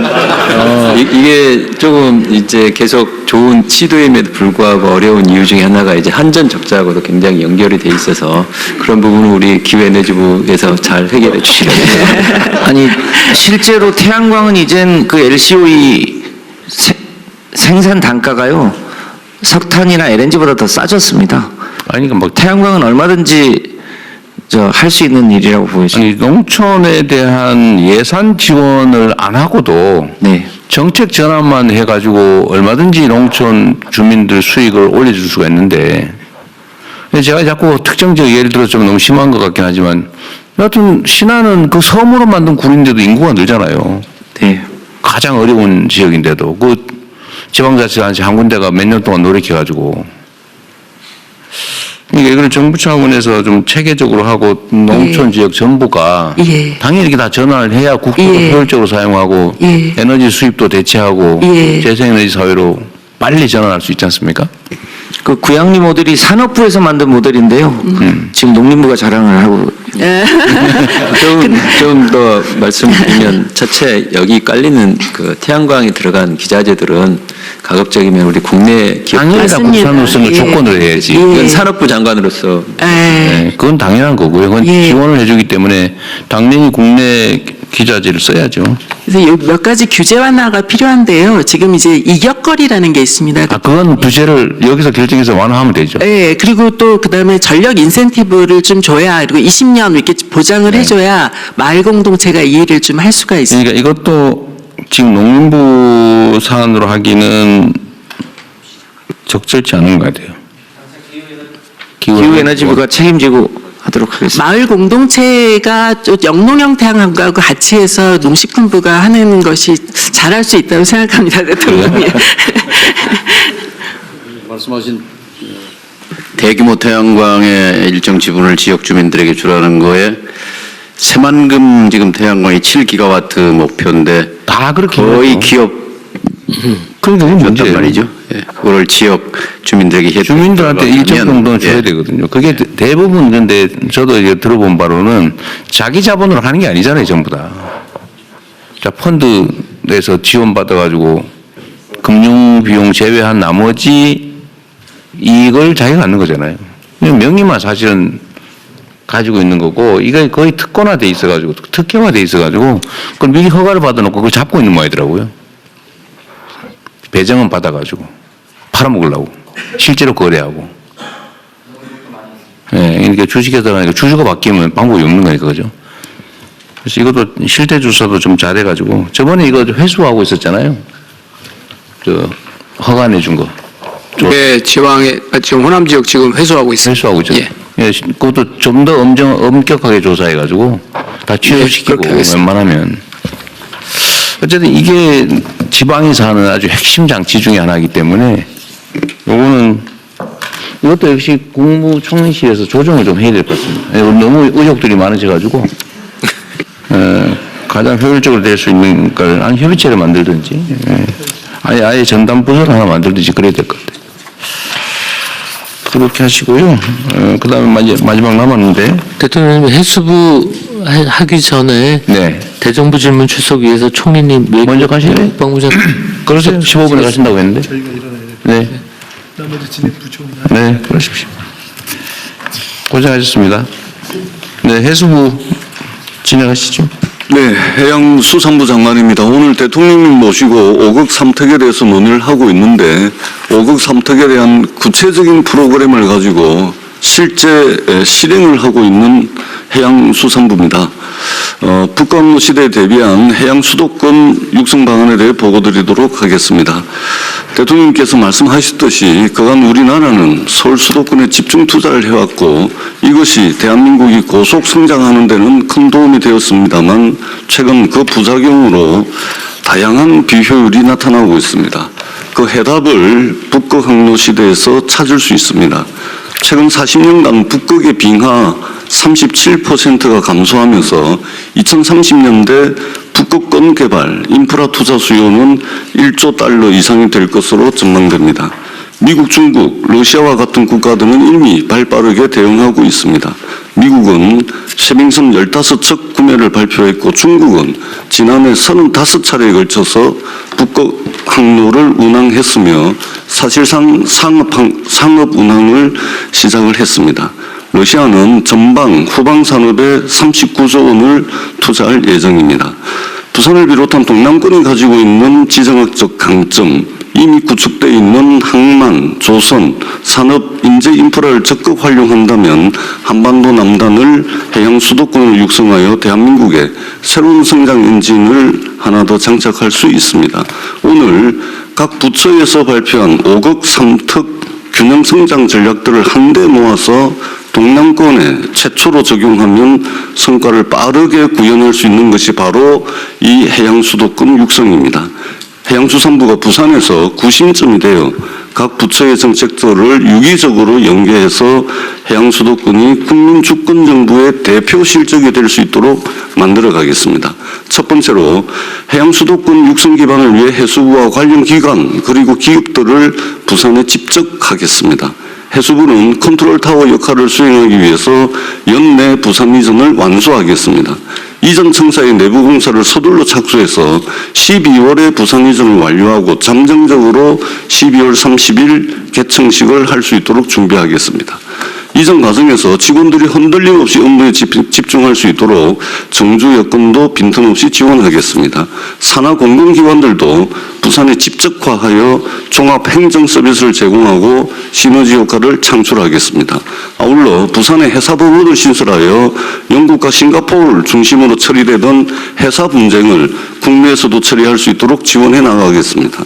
해사 분야 전문성을 높이고 소송 편의도 개선해서 외국에서 처리해 오던 해사 분쟁을 국내에서 처리한다면 연간 3천억 원 이상의 국부 유출을 막을 수 있을 것으로 기대됩니다. 현재 국회 법사위에서 관련 법률 8개가 논의 중이며 연내 통과될 수 있도록 긴밀히 협의하겠습니다. 관련 산업도 집적화하겠습니다. HMN과 같은 해운 대기업, 전략 제조업 기업들을 유치할 수 있도록 다양한 인센티브를 발굴하겠습니다. 현재 이전기관 지원을 위한 법률이 국회에서 논의 중이고 정부와 지자체, 업계가 함께 참여하는 이전 지원 협의회도 구성해서 적극적으로 유치 활동을 벌이겠습니다. 금융 지원을 위해서 동남권 투자공사를 설립하고 해양진흥공사의 출자금도 늘려가겠습니다. 북극 항로와 관련된 전방, 후방 산업도 연계해서 지역 경제를 활성화하겠습니다. 국적 성사와 협의해서 내년부터 북극 항로 시범 운항을 추진하고 주요 거점에는 물류 인프라를 확보하도록 하겠습니다. 쉐빙 기능을 가진 컨테이너선 건조 기술을 개발하고 내년부터 쉐빙 기능을 보유한 선박을 건조하는 민간 선사에는 최대 110억 원까지 지원하겠습니다. 부산 시내, 여수 광양, 울산 포항 등 주요 항만을 화물별 특화 인프라로 구축하고 항만 배후 지역도 조선산업, 철강산업, 항만산업과 같이 특성화된 산업단지로 조성하겠습니다. 마지막으로 물류 교통 측면에서는 하늘, 땅, 바다를 연결한 트라이포트 물류망을 구축하고 교통 인프라 개선을 통해 동남권 1시간 생활권을 구현한다면 해양 수도권 내 교류도 더 활발해질 것입니다. 북극 항로는 많은 국가들과 관련된 만큼 국제 협력도 중요합니다. 해양 분야 최대 국제 회의인 유엔 해양총회를 유치하고 해양총회에 참석하는 국가들과 북극 항로 정상회의도 준비하겠습니다. 아울러 남북 관계가 개선된다면 남북 간 협력 사업도 발굴하겠습니다. 북극 항로 시대를 잘 준비하고 선점하기 위해 범정부 지원 조직이라고 할 수 있는 북극 항로 추진본부 설치를 행정안전부와 협의를 하고 있는데 잘 협의토록 하겠습니다. 해양 수도권 육성이 국가 균형 발전의 마중물 역할을 할 수 있도록 최선의 노력을 다하겠습니다. 이상입니다. 네, 수고하셨습니다. 그 동남권 투자은행 설립은 어떻게 돼가요? 신청 정도가? 예, 대통령 그 투자은행 이야기도 있고 투자공사 이야기도 있는데 일단은 공사로 좀 정리를 했습니다. 은행을 하게 되면 신속하고 안정적인 재원 마련이 좀 난감할 것 같아서 공사채를 발행해가지고 할 수 있도록. 어디 계셔요 지금? 여기 있습니다. 여기 있습니다. 그래서 공사로 하자고요? 예, 은행을 하게 되면은 이제 뭐 그 금융감독 당국의 규제도 있고 BIS 비율 맞춰야 되고 여신 수신도 해야 되고 뭐 대손 충당금도 쌓아야 되고 이러다 보면 안정적으로 투자 재원 마련하기가 신속하게 하기가 상당히 은행법에 따른 규제가 너무 많아서. 근데 그 활동에는 지장이 없어요? 예, 공사로 하게 되면 공사채 발행을 하면 1조를 하게 되면 통상적으로 레버리지 15배 하면 15조, 3조 정도로 하게 되면은 신속하고 안정적으로 한 50조 정도의 투자 재원을 마련할 수가 있습니다. 그래서 지금 금융위원회하고 협의가 잘 되고 있습니다. 금융위원장 내용 잘 아세요? 말씀하신 대로 은행은 BIS 비율을 맞춰야 되는 그런 부분이 있어서 굉장히 엄격하게 하니까 그 부분에서 안 좋고 또 은행은 기본적으로 여기 투자를 중점으로 하는데 은행은 대출 위주가 돼 보니까 성격이 잘 안 맞고 또 지역에 은행들이 있거나 유사한 기관들이 있어서 중복이 되기 때문에 공사 같은 경우가 훨씬 더 유연하게 투자 같은 걸 좀 훨씬 나아요. 네. 그럼 뭐 그렇게 하시죠. 뭐. 또 다른 의견 있으면 말씀하시고요. 특별하게 없으시면 대통령이 저 이제까지 5구 3득 지역에 대해서 각 부처에서 지원책을 많이 말씀을 하시는데요. 지방에 오래 있다 보면은 지역마다 공단이 많이 비어 있습니다. 그 공단에 기업들이 들어온 것이 관건이 아닌가 이런 판단을 해서 기업인들을 만나보면은 중소중견 기업의 창업 세대가 거의 70이 넘습니다. 이분들이 가장 관심을 가지는 것은 기업의 유지 발전도 관심이 있지만 상속세 문제에 가장 관심이 많기 때문에 기업성의 상속세 공제 제도를 최대한 활용해서 지방에 내려오게 되면은 현재는 5천억 이하의 최대 공제 한도가 600억입니다. 이 제도를 대폭 확대해서 지방에 내려오게 되었을 때는 이 상속세를 대폭 상속세는 지방으로 간대요? 지방으로 내려올 의향이 많다는 겁니다. 그래요? 한 몇백억 이상 그게 구체적으로 자기 세금 받아가지고 그 돈을 주는 게 낫지 않을까요? 세금이 현재 우리가 국세에서 총국세에서 상속세 차지하는 비율이 보니까 제 말은 상속세 깎아준다고 갈지는 확실한 보장이 없는 건데 저기 세금 걷어가지고 지방으로 가면 거기다 지원해 주는 게 차라리 낫지 않겠냐 그 말이죠. 그 지원도 있지만 일단 자기 돈이 하여튼 가장 제가 많이 듣는 것은 어떻게 하냐 기업을 접어야 되나 가업 승계를 해줘야 되냐 했을 때 승계할 때 가장 큰 문제는 세금이라는 말씀입니다. 그다음에 제가 지방의 5대 정책이 지금 많이 나오는데요. 불란서 헌법에 지방 5대 조항이 있다고 해서 찾아봤더니 지방 5대 조항은 구체적으로 나오지 않고 헌법 1조에 어떻게 나왔냐면은 헌법 1조에 프랑스는 지방 분권화된 조직을 간다. 헌법 1조 1항에 이 내용이 나오더라고요. 그래서 이런 말씀을 드리는 것은 결과적으로 우리가 헌법 개정할 때도 지방 5대 정책을 명시화해야 여러 가지 지역 할당제라든가 각종 5대 정책이 위헌시비에 걸리지 않는다. 이런 말씀을 드립니다. 대통령 한 말씀만. 환경부 장관입니다. 말씀하세요. 그 수도권에 입주하려고 하는 기업을 지방으로 보내는 현찰이 하나 있는데요. 예. 2년 전에 분산에너지 특별법이 만들어졌습니다. 여기에는 어떤 제도가 붙어 있냐면 지금은 이제 산업부 장관이고 장차 기후에너지부로 옮겨올 텐데 장관이 전력 영향 평가 제도를 통해서 10메가 이상의 대규모 전력을 쓰는 기업은 그걸 평가를 받게 되어 있습니다. 그래서 사실상 수도권 진입이 어려워져 있습니다. 언제부터 적용된 거예요? 원래 1월 1일부터 적용인데요. 예, 적용인데 지금은 이제 수도권으로 들어오려고 하는 데이터 센터 등이 어떻게든 그 장벽을 뚫어보려고 해서 일부는 지금 이제 수도권 외곽은 적용이 됐고요. 뚫렸어요? 일부 그렇고 아직은 이제 막혀 있는 데이터 센터들이 꽤 많이 있습니다. 네. 그래서 이것에 대해서 지방으로 유인할 수 있는 인센티브를 조금만 붙여주면 일단 게이트는 하나 생겨 있고요. 인센티브를 조금만 붙이면 지방으로 이제 수도권에 들어오려고 하는 데이터 센터를 바로 지방으로 보낼 수 있는. 그 인센티브가 뭔데요? 그러니까 이제 지방으로 가면 뭐 추가로 법인세를 조금 더 깎아준다든지 이런 걸 조금만 붙여주면 그건 얼마든지 지금 당장 대규모 데이터 센터를 지방으로 보낼 수 있는 현찰 제도가 될 수 있을 거라고 봅니다.